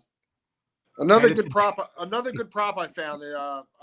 Amon St. Brown, 75 plus yards. He's been hitting over 70% of the time this year. So yeah, last week's like the first one he didn't do anything. Yeah. Next up, this is a game between 2 teams that are over 500. Who would have guessed? 7-5 Colts, 6-6 Bengals. Bengals laying 2.5 at home. The over-under is 44. Colts 20 or more points in 11 of 12 games this year. Joe Mixon needs just 2 touchdowns to tie Rudy Johnson for the second most in Bengals history. That's like a very illustrative group, apparently. Look, Jay Browning played okay last week, right? I mean, this is the year of the backup because everybody's getting hurt. Yeah, we can make an argument today. We can make an argument for Taylor when we talked about the coaches to keep his team in it above. I would, 500. 1,000%. We talked about him. 1,000%. I mean, it's been a tumultuous year for them from start preseason to now. It's been crazy. Him and Stefanski. Yeah. I'll go real quick, Brian. This is a good game. I didn't think it was a good game until after I watched the Jaguar game. Now it's a good game. Bengals, if they make the playoffs, I mean, my God. I mean, to lose Joe Burrow and not have him, I mean, we could essentially say they didn't have Joe Burrow for the first 6 weeks of the season, even though he played. That wasn't Joe Burrow of old. And then, this is going to be a very interesting game. I have the Colts winning just based off of their defense and their tenacity on offense. I like what they bring to the table. I took Michael Pittman over catches today. I also took Jamar Chase over catch because that's already Browning's favorite guy to throw to. Another nugget information here. Another nugget information because we talked about Mike Evans. It's going to be very interesting to see what the GM and ownership of the Cincinnati Bengals are going to do with T. Higgins. T. Higgins has underperformed in a contract year, and I don't see a window here, Brian. And you're the finance guy. I think he's going. I don't see a window here that they're going to franchise tag him. Yeah. I want to franchise tag T. Higgins. They can go and draft or go find someone cheaper than him. He's going to be on the market and he's going to get paid. And now the question is he going to be foolishly paid? When I say foolishly to the viewers, is the team going to overpay him for the lack of service? Because he's been a very inconsistent receiver. He's good, and then he's not good. He's good, and then he's not good. So, I mean, we're talking about 2 years ago where T. Higgins could have made a debate. If the Bengals would have won the Super Bowl, he might have won MVP. So, I mean, it's going to be very interesting to see what teams are going to think of what his market is. So, I'm going to go with Colts today. I got the Colts. Zach Moss, 2 touchdowns. Oh, I like that. I was going to say, I like a Zach Moss anytime touchdown today and 75 plus yards. I love it. Yeah, this is a close one. Cincinnati not getting that 3. Radars go up a little bit. I think the Colts right now are the better team. So yeah, I mean, I don't think I'll be playing this game. I like the props in it, but I would lean the I would lean the Colts. I'll take the +2.5. Give me the Colts on the money line. Likes the Colts. Money line +124. Yeah, out today. Ooh. Another game, guys. We haven't seen too many games with all these +500 teams, right? The 8-4 Jacksonville Jaguars visiting the 7-5 Cleveland Browns. Cleveland laying 1.5 at home. The over/under is 36 for Jacksonville. All 4 of their losses this year have been in Everbank Stadium in Jacksonville. Whether it was neutral field or on the road, they've won every single one of the other ones. Amazing. Only 5 teams in the history of the National Football, well, I shouldn't say that. Only 5 teams in the last 40 years of the National Football League have allowed fewer passing yards per game than the Cleveland Browns this year. And this is the biggest passing we've ever seen, right? So that's just to say something. Mm-hmm. Cleveland, we said last week, was a lot better defense at home than on the road. They are at home. Mm-hmm. Thoughts on this one? Brian, I like Cleveland today. I'm not going to lie. Joe Flacco, I'm okay with him at quarterback. I still think Jerome Ford's a decent running back and get the job done. They got Cooper and Njoku. They still have the guys there more. Defense hasn't changed. You just mentioned it. At home, they're a lot better team. I think Lawrence banged up, going to be on a tender ankle. I don't think the Browns are the team you want to play when you're not 100%. So forecast today in Cleveland too, windy 20 plus mile an hour winds, possible snow showers. So I don't like the Jags in this spot. Coming off a short week, give me the Browns -1.5. I'll take the Browns today. Brian, can you pull up the Jaguars schedule real quick, please? Of course I can. For you. Thank you, sir. Thank you. Jerome Ford touchdown +135 today. You want the rest of the year schedule? Yes, please. At Cleveland.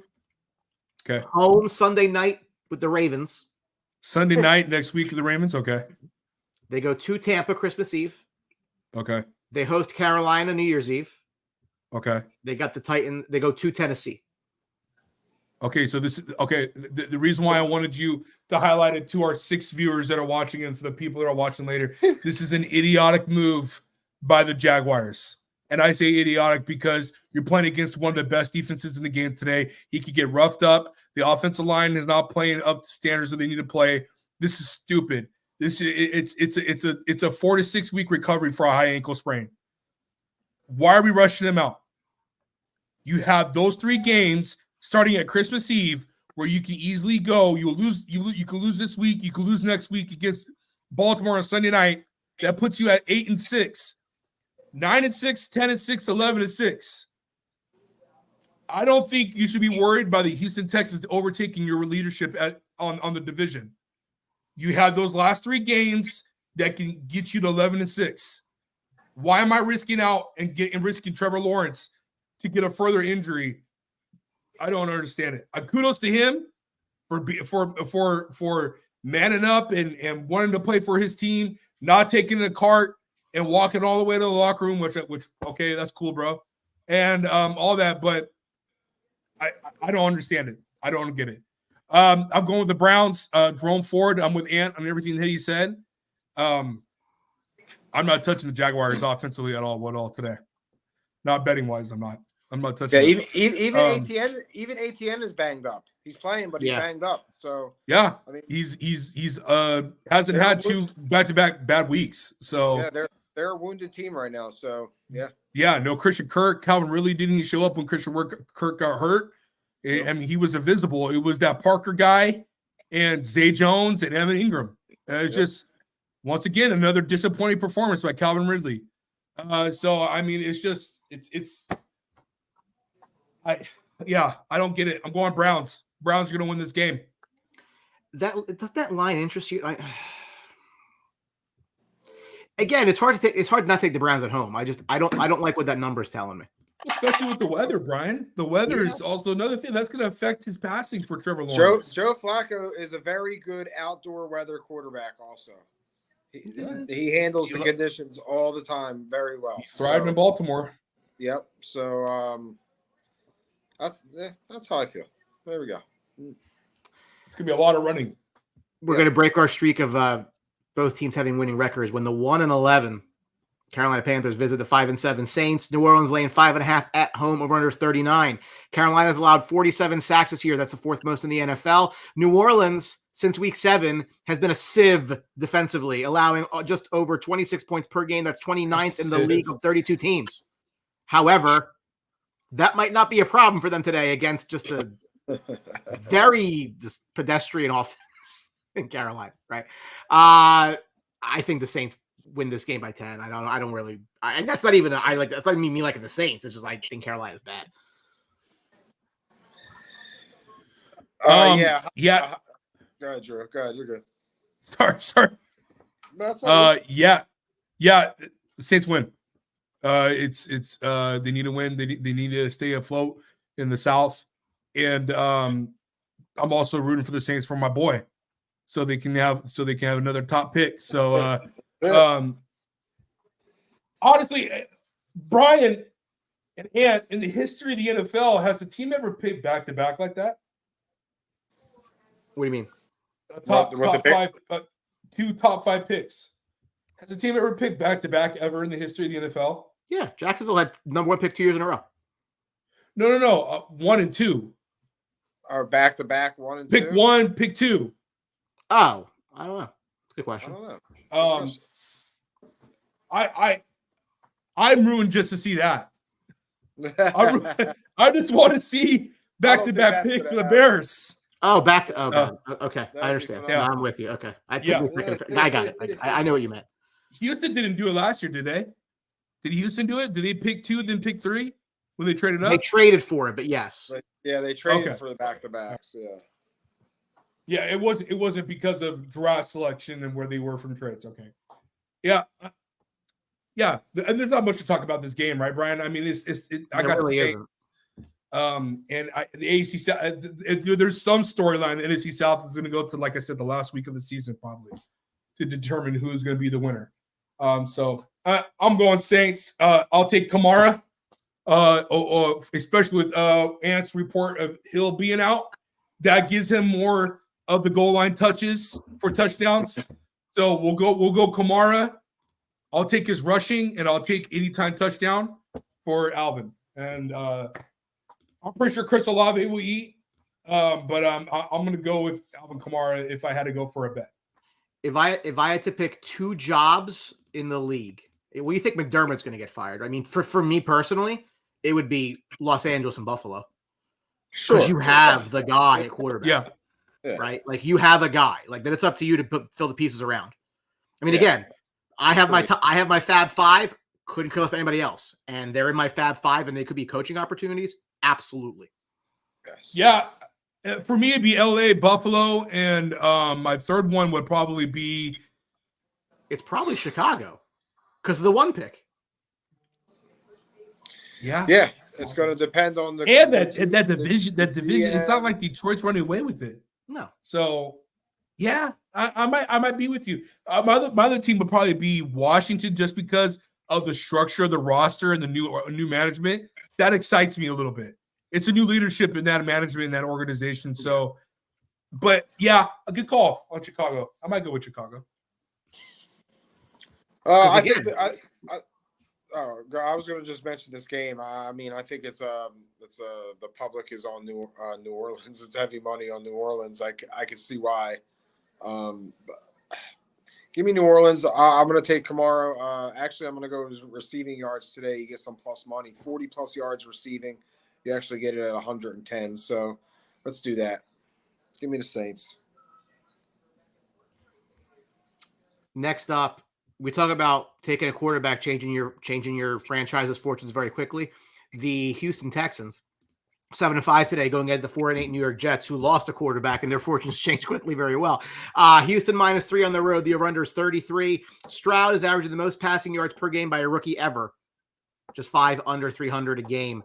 Jets are top 10 in total yards per game allowed at 312.7 and takeaways. The defense is not the problem. We know what the problem is. That problem is going to be fixed in the offseason. So we'll see what the Jets are next year. But today, if you're Houston and you expect to make a playoff push, which again, good for you, you can't lose this game under any circumstances. You cannot let Zach Wilson beat you under any circumstances. Houston has to win this game. And I'll tell you one thing. If they don't be surprised if like the narrative around Stroud changes real quick. Really? I think so. I think if you lose to the Jets, you should be relegated. So yes. I don't agree with that, Brian, based on what the conditions today are going to be like. Yeah. The players he has, the players he's going to have available, like we talked about earlier, he's not going to have his top tight end, his second wide receiver, and we're going against this Jets defense. Has he played a better defense this year? I don't know. Going away, so I think the odds are kind of stacked against Houston today. I think they win the game. Are you going to New York? No, I think they win the game, but I think it's going to be a struggle. It's going to be, if you watch it, it's going to be a struggle. It's not going to be a pretty game. Yeah. It's not going to be a pretty game. So, if Houston can squeak out of this game just winning and getting out of there, absolute success. I don't care how they win today. Figure out a way to get out of there against in these conditions, against the odds, and move on. If you have a 2-quarterback league and you have CJ Stroud, Baker Mayfield, and Justin Herbert, I'm going Baker Mayfield over CJ Stroud. That's that. I don't like the weather. I mean, I just looked up reports right now saying it's like flooded over there right now in the Meadowlands. I don't like that. That gives me an empty feeling, especially when it's week 14 of your fantasy season. So but I don't agree with the premise, Brian, that the narrative would change with CJ Stroud losing to the Jets just because of what Ant alluded to. For me, this is a game that I do agree, Brian. This is a game that they need to win. As a team, they need to win to stay afloat. The fact that they could go 8-5, and the Jaguars could potentially lose today and also be 8-5, that changes things for the future because the Jaguars have a tough game next week against the Baltimore Ravens. I don't know who the Texans play next week. I don't know what the rest of their schedule is. They go to Tennessee. Oh, so there we go. Who do they have the rest? They have Tennessee, then who? Home's Cleveland, home Tennessee, at Indy. Oh, they might just be able to take the division. Yeah, so it's going to be interesting today. I'm not touching anything from a bet perspective for both of these teams. I'm going to stay away from all that. I did take the Houston Texans defense for fantasy, so if people have Houston still available, which they shouldn't, but if they do in their leagues, take them. But other than that, man, I'm going to go Houston by 3. Houston should win the game. I'd be really surprised. I mean, do you want us to pick the Dolphins to lose? I don't know what that means. I don't know. I mean, yeah. I mean, we've taken underdogs. We've taken. I mean, I'm the king of taking underdogs. Ant loves the home dogs too. This is not a home dog. Not today. Not today though. This one's not a home dog because Baltimore is -7.5 at home against the Rams, 6-6 at 9-3, and what should be a deluge. The over/under is 40. The Rams have 3 straight wins since their Week 10 bye. Baltimore's won 6 of 7 coming off their bye since 2016. This is not a good spot for the Rams. No, again, we talked about the weather on the East Coast. It's going to be it's pretty much New York, Baltimore, Cleveland. The weather's going to be atrocious. So I really can't see much in this game today right now. I mean, a lot of running the ball, Kyren Williams, Lamar Jackson, Gus Edwards, the whole crew. I mean, it's going to be a difficult game here for the Rams. I actually think they cover, though. I'm going to take the Rams at +7.5. I don't think they win the game. I think Baltimore ekes it out, but I think it's going to be a tight game, low scoring, grind it out kind of game due to the weather here on the East Coast. Yeah, I'm going Ravens too. It's just going to be a hard-nosed fight game. It's going to be in the trenches. Who's going to win? And I'm going with Mitchell and Edwards and Lamar and the ability of Lamar Jackson to be able to run the ball. It's just going to be a lot of running, and then probably a little bit of like pop out tight end screen passes and flats and quick slants That's all we're going to get today and nothing long. And dude, we might need to have a conversation about Matt Stafford and him hanging up his cleats. Seriously, this man looks like he is he's walking on borrowed time. It's just his body is failing him, man. You could see it when he gets sacked. It's the complete polar opposite of Tom Brady playing at 45. We need to have conversations about the Rams probably looking in the future, trying to get another quarterback in the free agency or in the draft, because I don't like it. I don't like it. I mean, he's been hurt this year too. I mean, we'll see what next. Oh yeah, I think that elbow injury is bad. It's bad, Brian. It's bad. I think it's bad. It's bad, but you see him what happened. He comes back at quarterback, and they've played well. We didn't expect the Rams to be here. I didn't. So, like we talked about, kudos to McVay, kudos to Stafford. Yeah. I mean, Kyron Williams has been a saving grace to that team. He's been amazing. Won me money last week. Him coming back's been big for them. And listen, if the Rams lose today, I don't think by any means that takes them out of the playoff. In the NFC. No. If you go and look at, where they are and their schedule, again, it depends what Seattle does. Seattle should lose today too. They have some openings though, the rest of the way, right? So they got the Ravens, obviously. They host Washington. They host the Saints. They go to the Giants back in MetLife, and then they go to the Niners, probably a loss. So if you go 9-8, you probably get in the NFC. Yeah, so I think what it comes down to is that home game against the Saints. Yep. Yeah. Because they're not going to beat the Niners may not even need the game. Who knows? Well, yeah, I was gonna do my underdog pick for Kareem, but I'll wait until we get to that game. I think the Rams cover today. Plus, I'll take the 7.5. Minnesota gets Justin Jefferson back, 6-6 at the 5-7 Raiders. They're laying 3 on the road. Over under is 40.5. Minnesota has just 6 more points than you do on opening drives this year. Devontae Adams has 13 career receiving touchdowns against Minnesota, which is the most by anybody against Minnesota in NFL history. Probably because he spent a lot of time in Green Bay. Just a thought. The Vikings season is hanging on a string. I mean, the thing about the Vikings is their quarterback situation is just, I don't know. You can't feel good about it. They got 2 against the Lions the rest of the way, right? They got Green Bay at home. They go to Cincinnati next week. I think you have to win this game. I think you have to win this game if you want to keep your playoff spot alive. And unfortunately, they won't be because I'm taking the Raiders today. This is my underdog pick.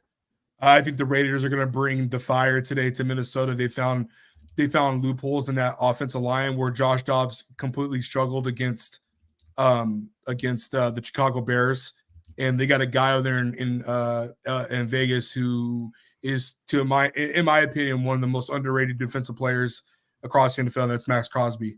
I think Crosby is going to eat today, and their defense is in. I think it's just going to be one of those games where the Raiders are just going to control everything, and I think they're going to win.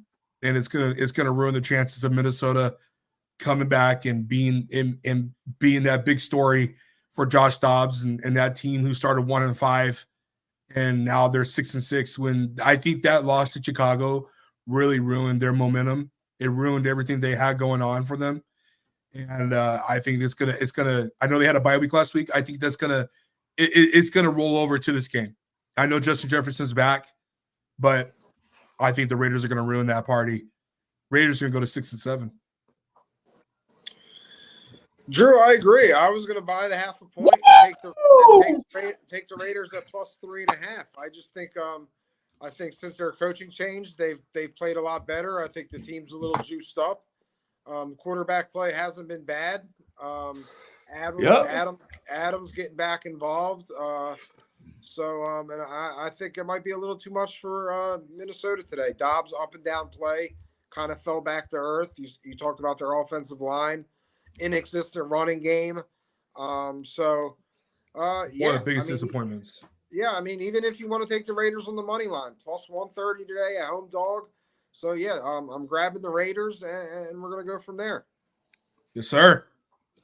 Yeah, I mean, there aren't that many games where I'm going to say, you know what? I think I like the Raiders quarterback against their opposition.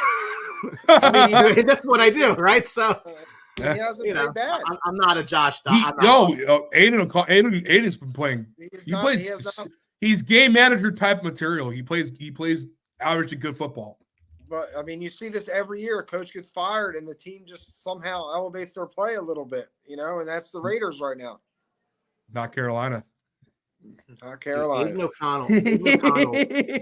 He wears Carr's number. He looks like Derek Carr. Looks like him, right? It's oh my God. Yeah. It's so freaky. It is. I do want to, Brian, say, and it is true to the point of what Ann is saying. Ever since one of the worst head coaches to ever coach, Dr. Daniels, got fired. I mean, you can look at every game they played, and I know they played the Giants, but they played against Miami very well. I mean that's a tough team to beat, and I think it came down to the fourth when Miami finally overtook it. They had a 14-0 lead against Kansas City into the second half when Kansas City exploded, and Aiden had a couple of turnovers. And then last week I think they had a bye. I'm not for sure, but they've been playing great football. So I mean, it's like you're getting what you need from your players when you get new management and new coaches. Everything changes. It's crazy how your environment can change when you get rid of a couple of bad apples. Everybody's job's on the line. That's why. Yeah. I don't think Mark Davis can afford anybody else. That's why. If the coach gets fired, everybody's job's on the line. Mark Davis is still celebrating the WNBA title right now. This game's not going to be pretty, says the number. The Seattle Seahawks at 6-6 visit the 9-3 Niners, who just beat everybody. Minus 13.5. What's up, Jordan? Gabe Davis or Elijah Moore? Gabe Davis. I gotta take Gabe Davis. Really? Ooh. Yeah, because it's Josh Allen throwing the ball. I mean, Gabe Davis has been hot. Gabe Davis has been hot. Yes, he has. Gabe Davis had a couple of goose eggs. Gabe Davis in the Kansas City game. Give me Gabe Davis. What did Gabe do last week? I can't remember yesterday, Drew.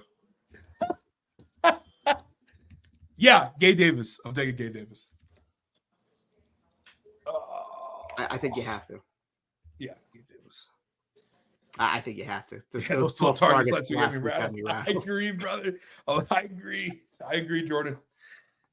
So this game, right? So Seattle's averaging a league high 7.6 penalties per game and almost 70 yards. It's coaching, Pete Carroll. San Fran's won 7 games this year by 18 or more points, tied for most with Dallas. San Fran just beats people, but San Fran beats better teams than Dallas does. Okay. This is not going to be pretty, and I think the Niners are just on this high right now. Like there is a legit possibility the Niners don't lose another game the rest of the way on their way to a Super Bowl. Sure. I think they went out the regular season too. I don't think the only game they have left that is difficult, in my opinion, would be the game against the Baltimore, where they get them at home, right? So you have the Seahawks today. Your last 4 games are at Arizona, home to the Ravens, at Commanders, home to the Rams. That's 5 wins as far as I'm concerned. That's 14-3, and they probably then win the whole thing. In my opinion, I think that's extremely plausible. They might not lose again. This game opened at 10.5. And went up. Right now on FanDuel, it's 14. That's insane. Well, Seattle, they're going to be. It's going to struggle. Both their running backs are hurt. They're going to have a non-existent running game, and they got an injured quarterback. You're going to have an injured quarterback dropping back 30 plus times a game today. So not a good recipe for the Seahawks today. I generally don't like taking these big spreads. But I mean, the Niners have been so dominant. I'm probably not going to take it, but I would lean the Niners by 2 touchdowns here. I think the last time they played, they destroyed them. It was like 31-7, something like that. See, but you know what you do? Here's what you do, Ant. Can I give you some? Here's what you do. You said pick a game, pick 2 games you like, and then add in the Niners money line in the parlay. Just up your odds. There you go. Or take the Niners down. Take the Niners down to a touchdown. Or 6.5. Take it. Yeah, add the 6. Yeah, exactly right. Something like that. I can see But that. yeah, I don't know how Seattle's really going to move the ball. But with right?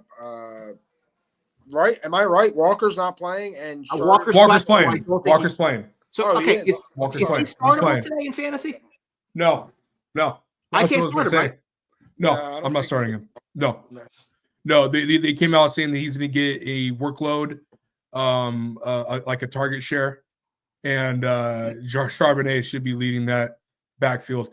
I don't know why they would bring him back against this game. Anyways, it makes no sense from the Seattle perspective to bring back Walker today against this defense. I wouldn't do it.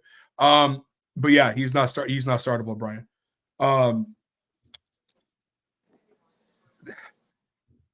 This is going to be a tough game, man, for Seattle. It's at San Francisco. San Francisco already mollywhopped them in Seattle. It's going to be worse here. Take CMC anytime touchdown. Brandon Ayuk over 5 catches. George Kittle's at 4, I believe. Deebo Samuel take over the rushing yards. I mean, it's a multitude of things that you could do. I even might want to get risky and take Brock Purdy over 1.5 touchdowns. It's just going to be a nasty outing for Seattle, and it's going to be a great outing for 49ers. This is a great week to have 49er players on your fantasy team. Start everybody. Most weeks probably. Start everybody. Okay, yeah. Most weeks, yeah. But the Seattle defense it's just not good. And when you have Jamal Adams in coverage, I think Ferguson showed everybody what kind of coverage Jamal Adams does. Absolutely nothing. He got bullied on that touchdown from Ferguson. So it's just gonna be a rough day for Seattle. I'm not really touching anything. I sat Tyler Lockett today. I also have Ken Walker, and I'm sitting him. Not starting Geno.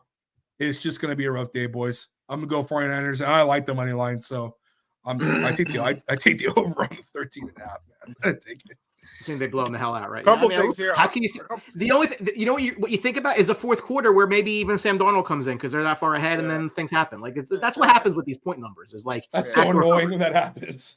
Yeah, I mean, I was going to mention I like Brandon Ayuk today. He plays really well against the Seahawks, plus 130 on touchdown.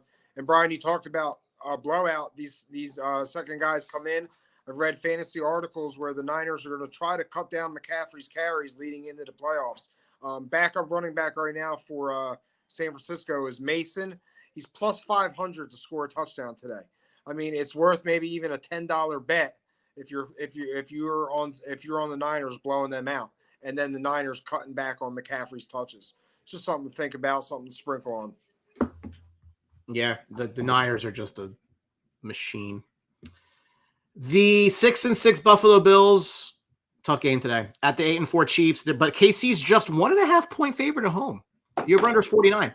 Buffalo is 8-0 after the bye week since 2015. That's the best record in the NFL over that span. Kansas City is struggling offensively this year. They're averaging less than 23 points a game. That is the worst in the Patrick Mahomes era. This game, I don't think the game's lost its luster.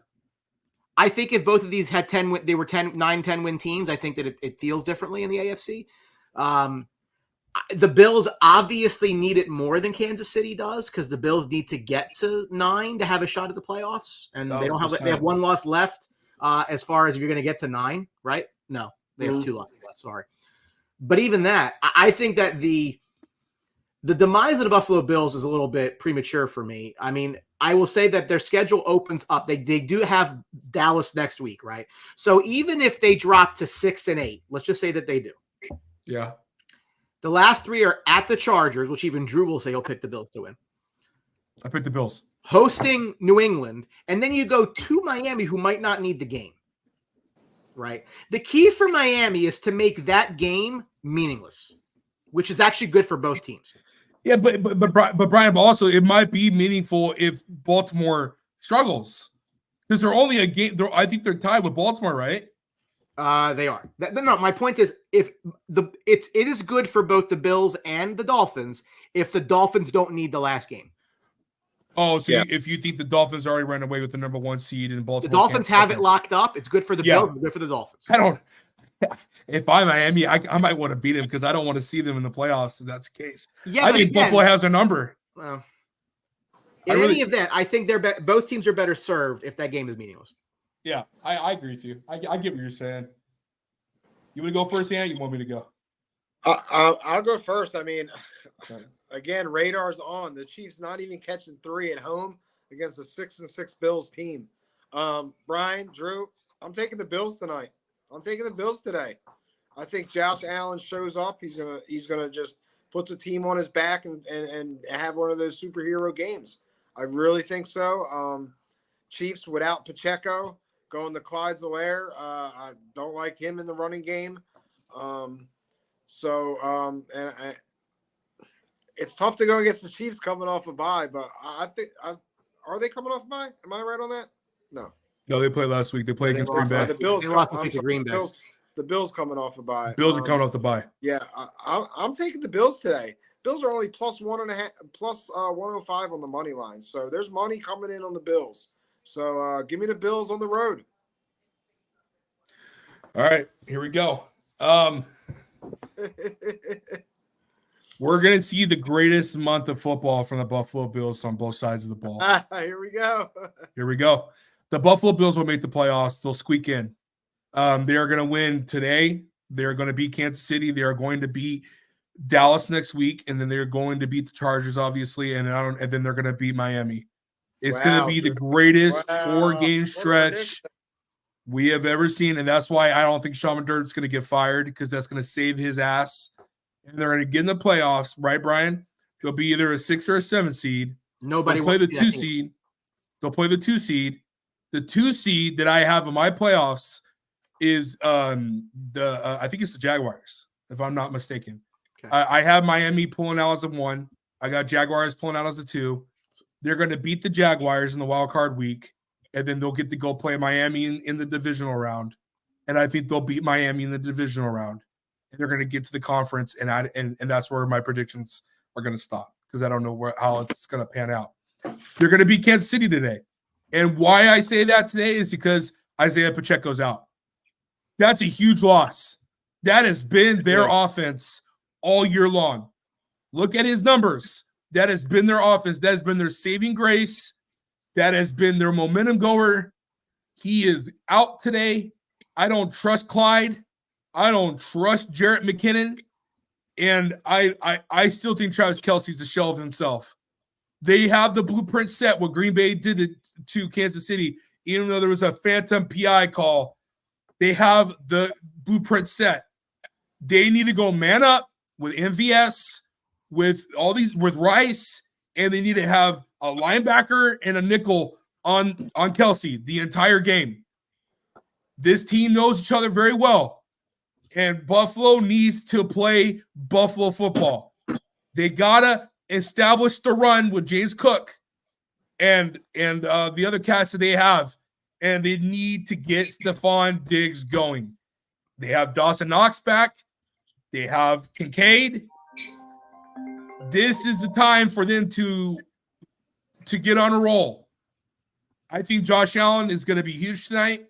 I'm taking Diggs over anything that you want. Yards, touchdowns, catches. This is the Diggs night. Josh Allen over yards. Josh Allen over rushing. It's going to be a big game for Buffalo. I'm with Ant. I'm taking Buffalo tonight, Brian. It's hard. Look, they desperately need the game more than the Chiefs do. I think the Chiefs are not at any sort. Look, I mean, they're going to win their division. There's all this talk of have the Chiefs not played a road playoff game. We might have to find that out, right? And that's their own doing. You can't beat Green Bay. Can't beat Green Bay. Okay. You can't beat these teams. Okay. So at the end of the day, for me, I think Buffalo does find a way to win this game. These teams that struggle these teams that struggle to beat KC in the in the playoffs, they find a way to win the regular season in these games, right?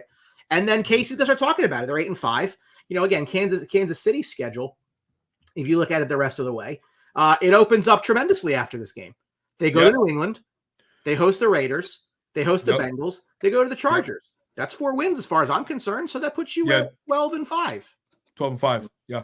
So I don't think that, again, like I'm not saying that you don't need to win this game. I mean, you don't necessarily need to win this game. You'd like to win this game, especially after losing the Packers last week, especially after the way you lost at home to the. I think that the Chiefs need a game where a receiver or two like make a play to just shut people up about that. Yeah. And then if that happens, then it's not a concern going into the playoffs. It'll still get brought up, but it won't be a concern. So yeah, I think Buffalo finds a way today. I do. I think that line is begging for Chiefs money. Kansas. Yeah. You see, This, you know what? This is like same as ideas about the Eagles last week. Like teams coming in, the home team's favored by a little bit when the Eagles were like, I think it's just begging you for money because it's the Chiefs. The Chiefs I'm sure the Chiefs are a very heavy public bet team. Yes. When the public sees the Chiefs, Chiefs almost even money, you know, you're going to get a majority of the bets on the Chiefs when you see this. But I like Drew said, Josh Allen today. I mean, shit, in big games, Josh Allen likes to run the ball. Right now, if Josh Allen's rushing, if you get Josh Allen's rushing at plus 60 yards, you're getting almost plus 300 value on that. So I love that today. Josh Allen, anytime touchdown. Josh Allen, over 60 yards rushing, at least over 50 yards. Big games, Josh Allen runs the ball. He takes the game in his hands. Yeah, I agree. Yeah, but now again, for public perception, Josh Allen again, and I don't think that so much hate on Josh Allen, like the Buffalo Bills are bad. That's same as Herbert. Oh, the Chargers are bad. It must be the quarterback. It ain't the quarterback. There's 5 guys in this league where it's not the quarterback. If their team's struggling, it's not them. It's everybody else around them. As far as I'm concerned. Well, I mean, I can see the argument why people argue about Josh Allen because he doesn't take care of the football and he makes bad decisions and he leads the league in interceptions since he got drafted. I understand that and I get it, but I'm not putting it all on him. There's a ton of issues on that defense that does not help him whatsoever. I still think to this day that Stephon Diggs is a cancer in that locker room, unless we are getting perceived the wrong way. I mean, when your brother comes out and makes tweets about how he needs to get out of Buffalo, that's a distraction, bro. And I hated what Stephon said after it. Oh, he's his own player. He can say what he say. No, bro, you shut that shit down regardless if it's your brother or not. That causes a distraction. I think Josh Allen gets too much blame for that. It's ridiculous, dude. It's absolutely ridiculous. He's not the problem. No, Josh Allen ain't the problem. No. Last 425 game, the Denver Broncos take a 6-6 record into SoFi to take on the 5-7 Chargers, who are laying 3 at home. Over under 44. Denver's been allowing just 17 points per game since week 7. As I said last week, and it remains now, quarterback Justin Herbert needs just one more 300-plus yard passing game to tie Kurt Warner and Patrick Mahomes for the most in the first 4 years. Didn't get it last week, might get it today. Talk about your Chargers. He's not getting it today, Brian. Sorry. All right. I got the Chargers winning today. There you go. Believe it or not, I do. I have the Chargers win today. I think it's just the habit of old. The Chargers play the Broncos great at home, and then they suck when they go away. It's for most cases they suck when they play in Denver. Listen, I love the tweet this week that we got from Daniel Popper, the head guy for LA. I don't know if you guys follow him on Twitter or not, but I follow him, and he released a statement where Brandon Staley said that Joe Kelly is going to get more touches than Austin Eckler. I loved it. I loved every second of that tweet. Brandon Staley is an effing idiot. Okay, and that's and I agree. I think Austin Eckler has dipped everywhere this year, and people are blaming it because he didn't get paid or he didn't get this and that, bro. Like I'm not paying a running back $15 million plus. It's not happening. It never will happen for me if I was a GM. I'm doing the Kansas City way and drafting the 7th round running back and making him good. Listen, dude. There's so many issues going on, and I'm sick and tired of players and Brandon Staley saying, "Oh, we'll get there, bitch." What? Oh, bro, you're 3 years in. You need to get your ass there. Keep talking. Yeah, man. So I'm just for me, I got Chargers just because I think it's a game that they're going to pull out of their ass and win. It might be a game-winning field goal or something to that standard. But I'm positive on all fantasy and prop picks. I do like Keenan, not Keenan Allen. I do like Everett here. Gerald Everett for catches. Okay. I also do. I don't think Palmer's playing today. I have to double check that, but I do like. I think Austin Eckler is going to have a game. I think he'll have a good catching game. I don't think touchdowns are going to come in his way. I think he'll have a good game, but I will take Herbert over 1.5 for touchdowns. I like throwing or rushing. I got the Chargers winning 2017. 2017. Yeah, I think this is going to be a close game. I was going to say the same thing, Drew. It's going to probably be a 3-point game. I was actually going to say the Broncos and get the half a point plus 3.5. I was going to say. Wouldn't blame you. Just because it's a division game. Betting wise here, I actually like Javonte Williams to score today. He's plus 120. I think that's a good one. I think that's a good one. I do like the Justin Herbert 1.5 touchdowns. It's going to be tough running the ball against the Broncos, and Eckler's been down, like we talked about. Yeah. Cortland Sutton. Yes, take the yards. Fire. Take the yards. I mean, listen. He's been scoring. He's been scoring every game right now. You're still getting him at plus 145. So even to throw something on Cortland Sutton is definitely worth it. I like the over today. Oh my God. I could see that.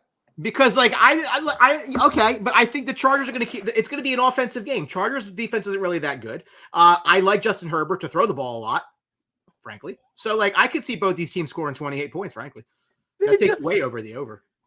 Brian, they just released the taxes for Otani's deal. Benefits in California. You live there. $34 million a year, dude, for Otani. Oh my God! The government wins. I have this conversation about hockey all the time. Oh my God! Because unlike the NFL, hockey is a hard cap, Drew. So you can't spend more than this amount.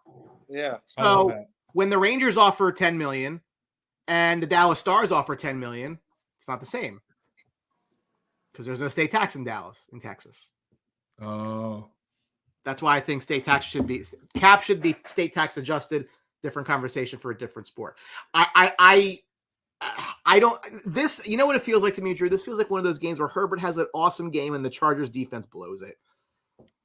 That's why me for fantasy. I know we've seen that movie so many times. What do you mean we? Listen, I've been living this life for a long time, brother. But we've seen it as football fans. We see these 31-28 Chargers. I know. That's kind of where I'm at right now. 28-25, 28-20, 29-20. I think the Broncos win the game outright by this much, just at the end. Because that's Charger football. And you know it. It is. I take no pleasure in that. I love Justin Herbert, but at the end of the day, losing for the Chargers is absolutely winning. One step closer to a new coach, higher draft pick, all good. And I think that's where you want to be. They're not making a play. I mean, yeah. Look, the rest of their schedule. If you want, can you pull it up real quick? It's. I know they have the Broncos today, but then they have the Bills coming up. I don't know when they play the Bills, but Broncos today. Who do they have next week? At Raiders. Okay. Home. So they'll be 7-7, 7-8. At Denver. 7-9. Home to the Chiefs. Yeah, so I think they'll finish 7-10. So I mean, it's just that's what sucks, right? That's what sucks is because you have these fans who are like, oh, we win today and we win next week. Oh, we're in it. Oh, wait, we have the Buffalo Bills, we have the Kansas City Chiefs, we have all these other teams that we have to play that are way better than us. And what we're gonna ruin our draft stock, get in the mid-teens. And this is what happened, Brian. This is what happened a couple years ago with Anthony Lynn's last year. Remember when we had that conversation and I said, watch, they're going to win out, which they did, and they ended up getting out of the top 10. Lucky for them, they were able to get Rashawn Slater. But at the end of the day, Brian, it ruins your draft stock. People don't understand that. Like, you can tell fans all I understand it very well. and they're effing idiots. They're like, Yes. oh, like their attitude is like, oh, that's just loser mentality because you want to lose. No, bitch, it's because I'm sick and tired of living in mediocrity. I don't want to live as a 7-10 team every year. I want to build now, especially now because we got a $260 million player at quarterback. Your cap is always going to be tight. It's like a virgin on prom night. You got to take forever to unwind it in order for you to not be tight anymore, dude. So it's like you need players to build up so you can have for 4 years and pay a rookie deal on to be able to afford Justin Herbert. And then you got to pay those players, and then you got to re-up Justin Herbert. So it's like you're such in a shitty situation, dude. You need draft picks that have premium value. It's that simple. It's that simple. And so no one's Tom Brady anymore, bro. No one's going to take pay cuts and get paid $18 million a year and win championships because he had a model of a wife that makes way more than him. That's not happening anymore, dude. That player is gone. So it's just, we need new leadership, man. We need new leadership. We need a new GM. We need a new head coach. And I hope the reports are true that when the season is done and we are eliminated from playoffs, that we can finally fire this piece of shit and this piece of shit GM, piece of shit head coach, get rid of them and start over. There's a couple names that I'm going to keep on saying it, Brian and Ant, and I'll say it on Tuesday nights. I want Louis Riddick or I want Ryan Clark, who just came out last week saying he wants to be a GM. I want those two guys in my building. I want those two guys in my building. And I want a new head coach. I want them to find a head coach. I don't want Bill Belichick. I'll be the first one to say it. I don't want him. He's too old. His ways don't work anymore. And he won't get Justin Herbert to buy into his philosophy. I want a head coach that is team friendly, player friendly, but also knows how to be a hard ass. I want a guy like that. I want a leader of men. Who that is, I don't know. I got to look and see. I don't know. Broncos outright and the over is plus 276. I'm just sharing that information. People are going to be waiting all day for Sunday night, obviously, this time around, because there's actually a game worth watching, which I'll be watching the Rangers game, but neither here nor there. The 10-2 Philadelphia Eagles at the 9-3 Dallas Cowboys. Dallas at home laying 3.5. The over-under at 51.5. Philadelphia Eagles defense is allowing 24 points per game, which is good for 24th in the NFL. That's not good. Dallas is 4-0 and averaging 42 points a game since week 9 loss at the Eagles. Who needs this win more? Dallas. Tell me why. For one, their schedule gets a lot more difficult now, and the Eagles' schedule is going to be opening up. I still think, and right now the Eagles have an advantage because they beat Dallas, so I think they need the split here, and for them for any chance to win the division. So I think it's more on Dallas here today. I really do. Dallas for me as well. Everything that Ant said, plus I'm gonna add on one more thing. There's one thing that money can't buy, and the one thing that money can't buy is confidence. It's a confidence booster for them. And they beat the Eagles. I think the Dallas Cowboys can live in that world where if we play the football that we could play, we can match up with anybody. And that's something that money cannot buy. Going Dallas. Dallas needs the win tonight. And I think Dallas will win tonight. As my brother's walking in my house. How nice and sunny it is out there. Yeah. But yeah, I'm going with Dallas tonight, just off it being in Dallas and the fact that Dak is playing great football right now. And it's not really a game the Eagles need, honestly. They don't really need it. I still think the Eagles are going to win the division, but I'm going with Dallas. So here's why I don't think. Just follow me here. No. The Eagles need this win more than Dallas does. Church. The Eagles need to be home for the playoffs. The Cowboys' chances of being home for the playoffs are very, very low. The Cowboys are Why? in Why because are they low? need, even if they win this game, it's going to be the Niners that get the 1 seed, not them. Are they all because if they win today, they'll all have the same record, correct? Yeah, but the Niners don't lose again the rest of the year. The Eagles have a cupcake last 3 games of the year against Giants, and Cardinals. Right. Cowboys have Buffalo. They have Miami. They have Detroit. Like it's not easy. Okay, I see. I see what you're saying. I don't think the Cowboys lose today. I don't think it makes any difference. I think they're right where they're going to be anyway. The Eagles, on the other hand, they do not want to go to San Francisco in the playoffs. They don't. Ooh. They don't want to play San Francisco at all. But if they have to, they better be in Philadelphia because they will get the doors blown off of them. Well, they don't want to play San Francisco until the championship game. Yeah. The Eagles need the game, I think, more than the Cowboys do.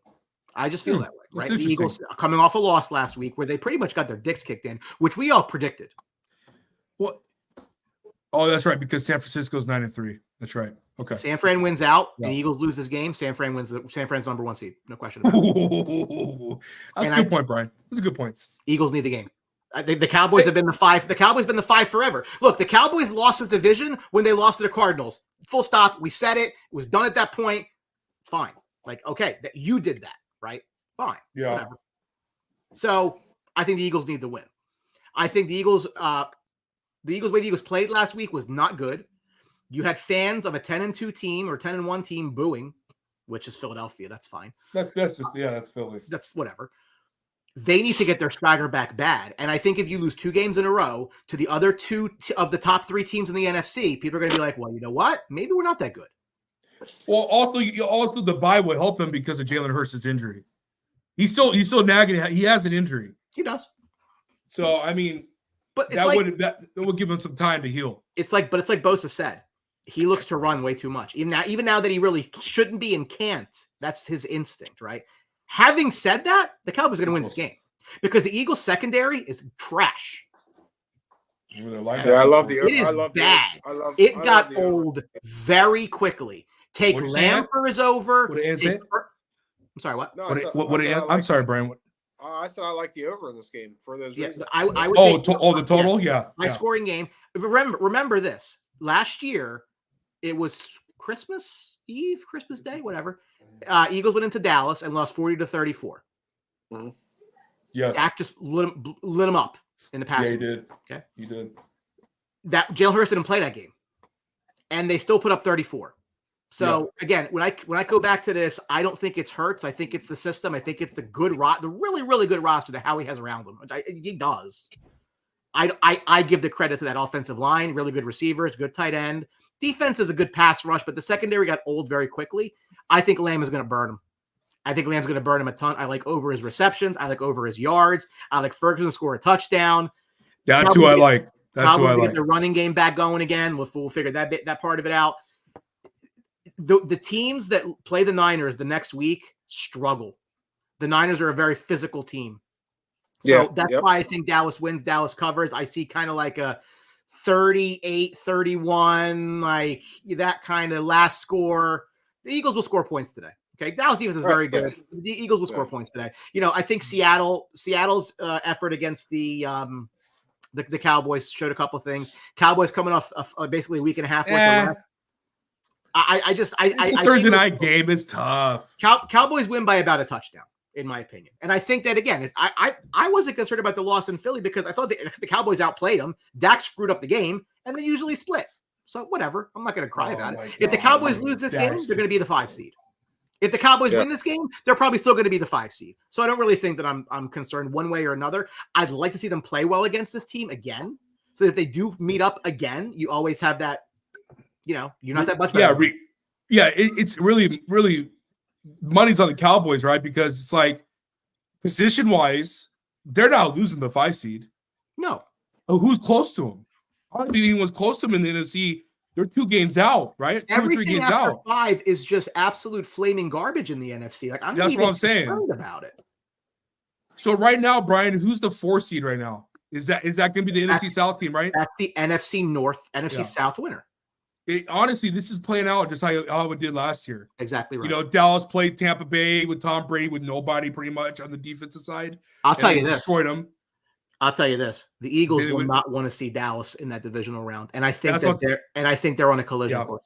That's what I'm saying. That's the difference of this year from last year is that they won't go to San Francisco the division round. They would go to Philly. But I'll give you this. Listen, but follow me here. San Fran gets the 1. Eagles get the 2. It's fine. Yeah.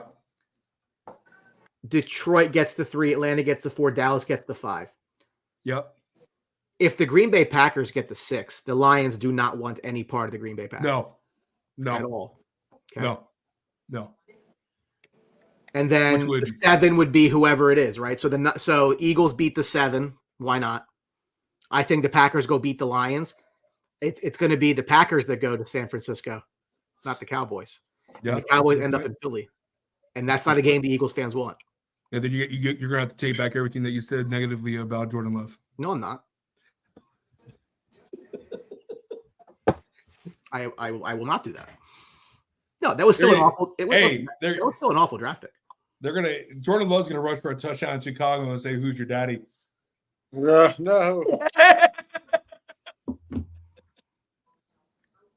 Where's the? Oh my God! There it is. There's Ant. Sad bear. There's Ant. Now I look. Ant didn't see it. Ant didn't see it. Do it again. You didn't see it? No, he was looking down. Oh, I've seen it before. Seen it plenty of times. Bro, I have this for you for some reason. I don't know why. Oh my God. Oh my God. Anyway, yeah, I like Dallas to win this game. If they lose, okay. If they, let's tell you what, Eagles lose this game, you're going to see a lot of tight buttholes around this area. I'll tell you that right now. People are going to be like, they'd be like, oh no. And I actually think if the Cowboys win this game, they take over the 1 spot temporarily in the division. Yeah. And I do mean temporarily because that's not going to stick. The Eagles' schedule down the stretch is too easy. 2 Monday night games we'll go over briefly because we're getting close to that time. The 4-8 Tennessee Titans going to get their dicks kicked in by the Dolphins today. Tomorrow night, I'm sorry. Minus 13. Will Levis has been sacked 19 times since week 8. That's the 3rd most. Miami's averaging close to 7 yards per play, the 2nd most of any team in the Super Bowl era. Miami's going to win. Miami's going to cover. There's not a lot to talk about here. I love Hill's over. Tua's over. This is like Waddle. This is going to be brutal. There's nothing. The only thing that matters about this game is I know it doesn't matter to you, but it matters to me because I like talking about players' resumes. Tua's MVP case. That's the only and Tyreek Hill's. I have 2 at 5. I have Tyreek Hill at 2 in my rankings. What matters to me is to see if Tyreek Hill could break the 2K. That's the only thing that I want to see from a pace perspective. If Tyreek continues that streak, right? I mean, we talked about it before. Yeah, I think they'll be pushing for it too. I think McDaniel, I think the coach is like that. He's a cool guy. He knows everything going on. I think that's something he'll be pushing at. I mean, you're not going to get real great value on Ty Hill score 1 touchdown, so why not just take the value on scoring 2? You know what I mean? Yeah. I think they're going to press the issue with him and try to get him the ball. So. Yeah, I mean, Miami should run away with this game. The only way the Titans, I think, control this game is if they can find a way to run the ball and stuff it down their throat. And I don't really see that happening. Me either. Yeah, I don't see it at all. The last Monday night game, there are 2 this week, probably because this game was probably going to be bad. Was the 6-6 Green Bay Packers at the 4-8 Giants, laying 6 and a hook on the road. Terrible. Over under 37. Green Bay is 16-0 under Matt LaFleur in December. They're probably going to go to 17. Giants have lost 9 straight home primetime games. Last win was week 14 of 2016 at home against the Dallas Cowboys. Packers win the game. I don't think Jordan Love's very good, but that's fine. This is going to be the easy part of their schedule. And the reason I think they're a playoff team, guys, is because their schedule is trash. They get the Giants. They go to Tampa. They host Carolina. They host Minnesota. They go to Chicago. That's easily 5 wins. The fact that they beat the Chiefs last week changed everything. They could very easily 1, 2, 3, 4. They could win 8 in a row to go into the postseason. Huge. That game last week was huge, Brian. That's amazing. You said it. You said it, Brian. That was great by you. I think Jordan Love is trash. Frank Wycheck died at age 52. All right, man. man. City Miracle. Great tight end. The Great tight end for Miracle Tennessee and, Titans. The Music City Oh, Miracle, man. yeah. He fell, right? He fell off a ladder or something like that and hurt his head or something like that. That's a shame. fuck. Yeah. Another Packers cover. Isaiah Spiller is active today. He is sharing the load with the 3 coming out from Daniel, the Chargers. Isaiah Spiller is active today. Jordan Love isn't trash. I don't think he's trash. I think he's got himself up to average now. He's playing good football. Got to give him respect, bro. Give him respect that he's playing good. He's throwing the ball really well. Understanding the offense more, having more confidence within himself to control the offense. And the game he played last week against Kansas City was really good. Also, give credit to AJ Dillon. AJ Dillon was really holding the line with rushing, and the Green Bay's offensive line was winning in the trenches for the majority of the night. Matt LaFleur, another guy we should talk about.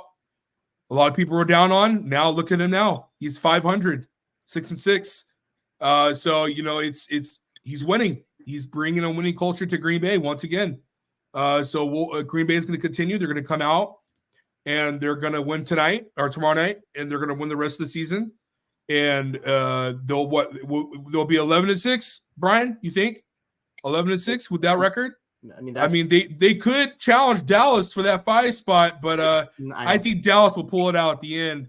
So Packers, I think, will be a solid 6 in the rankings. That ain't good for Detroit. No, it's not. It's not. And that's going to be a great wild card game, by the way. It's Green Bay fucking Packers. That's hurtful, Stu. Fucking Packers. So there's nothing to talk about the Giants. I don't want to keep talking about the Giants anymore. I'm sick and tired of talking about them. Their organization is in complete shambles. Especially after last season and the year they had. I think everything that Brant and you said, Brian, was completely true. And I gotta admit when I was wrong, and I was wrong, man. I was completely wrong about the New York Giants. Probably one of the most biggest disappointments of the season of the year. And if Brian Daboll does get fired, Brian, I think that's gonna be one of the most hottest commodities to hire for teams. Dude, I believe in Brian Daboll. I do too. I think he's a great coach. Shitty situation. I would love the Chargers to hire him. Packers. And I got Packers. And fantasy wise, Christian Watson is out. So take Romeo Doubs and take AJ Dillon, take Reed, and I'm taking Jordan Love and the overs on everything. Yeah, I can't see the Packers losing this game, unfortunately. I don't like to see them win, but give me the Packers. I'll take the -6.5. AJ Dillon anytime touchdown. I don't think the Giants love that one. Sorry, I'm reporting this this news here about Frank White. He's only 52, man. That sucks. Yeah, that's a shame, man. Sucks. What an awesome memory back in the day. Yep. The fucking Music City Miracle. Inches. It was still people think that was should have been a flag. Who's the trivia question? Who's the guy that threw it to him? Dyson. Was it Dyson? Dyson. It went from Wycheck to Dyson. Wycheck threw. No, it went from Lorenzo Neal to Wycheck to Dyson. Okay. Right? Okay. Yeah. Or wherever the fullback was. No. Oh, there was someone who scooped it and lateraled it back? He scooped it and gave it to Frank, and then Frank ran, and then he threw it. Okay. Yeah. All right, that's roasted. All right. So that kid, Steve McNair. Love that guy. I love Steve McNair. One of my favorite quarterbacks of all time. That wraps it up right on time to get you ready for week 14. It's the last week of your fantasy year, so make sure you get a win today if you're in your league. Make sure you put some shekels on a couple of things we told you to bet on. We'll see if we're right. And if Ant wins like $200,000, he'll buy lunch next week. That's it. Man, we pay mortgages. Let me take quiz count. We pay mortgages around here. All right. Enjoy your Sunday. We'll catch you next week. All right, guys. Peace.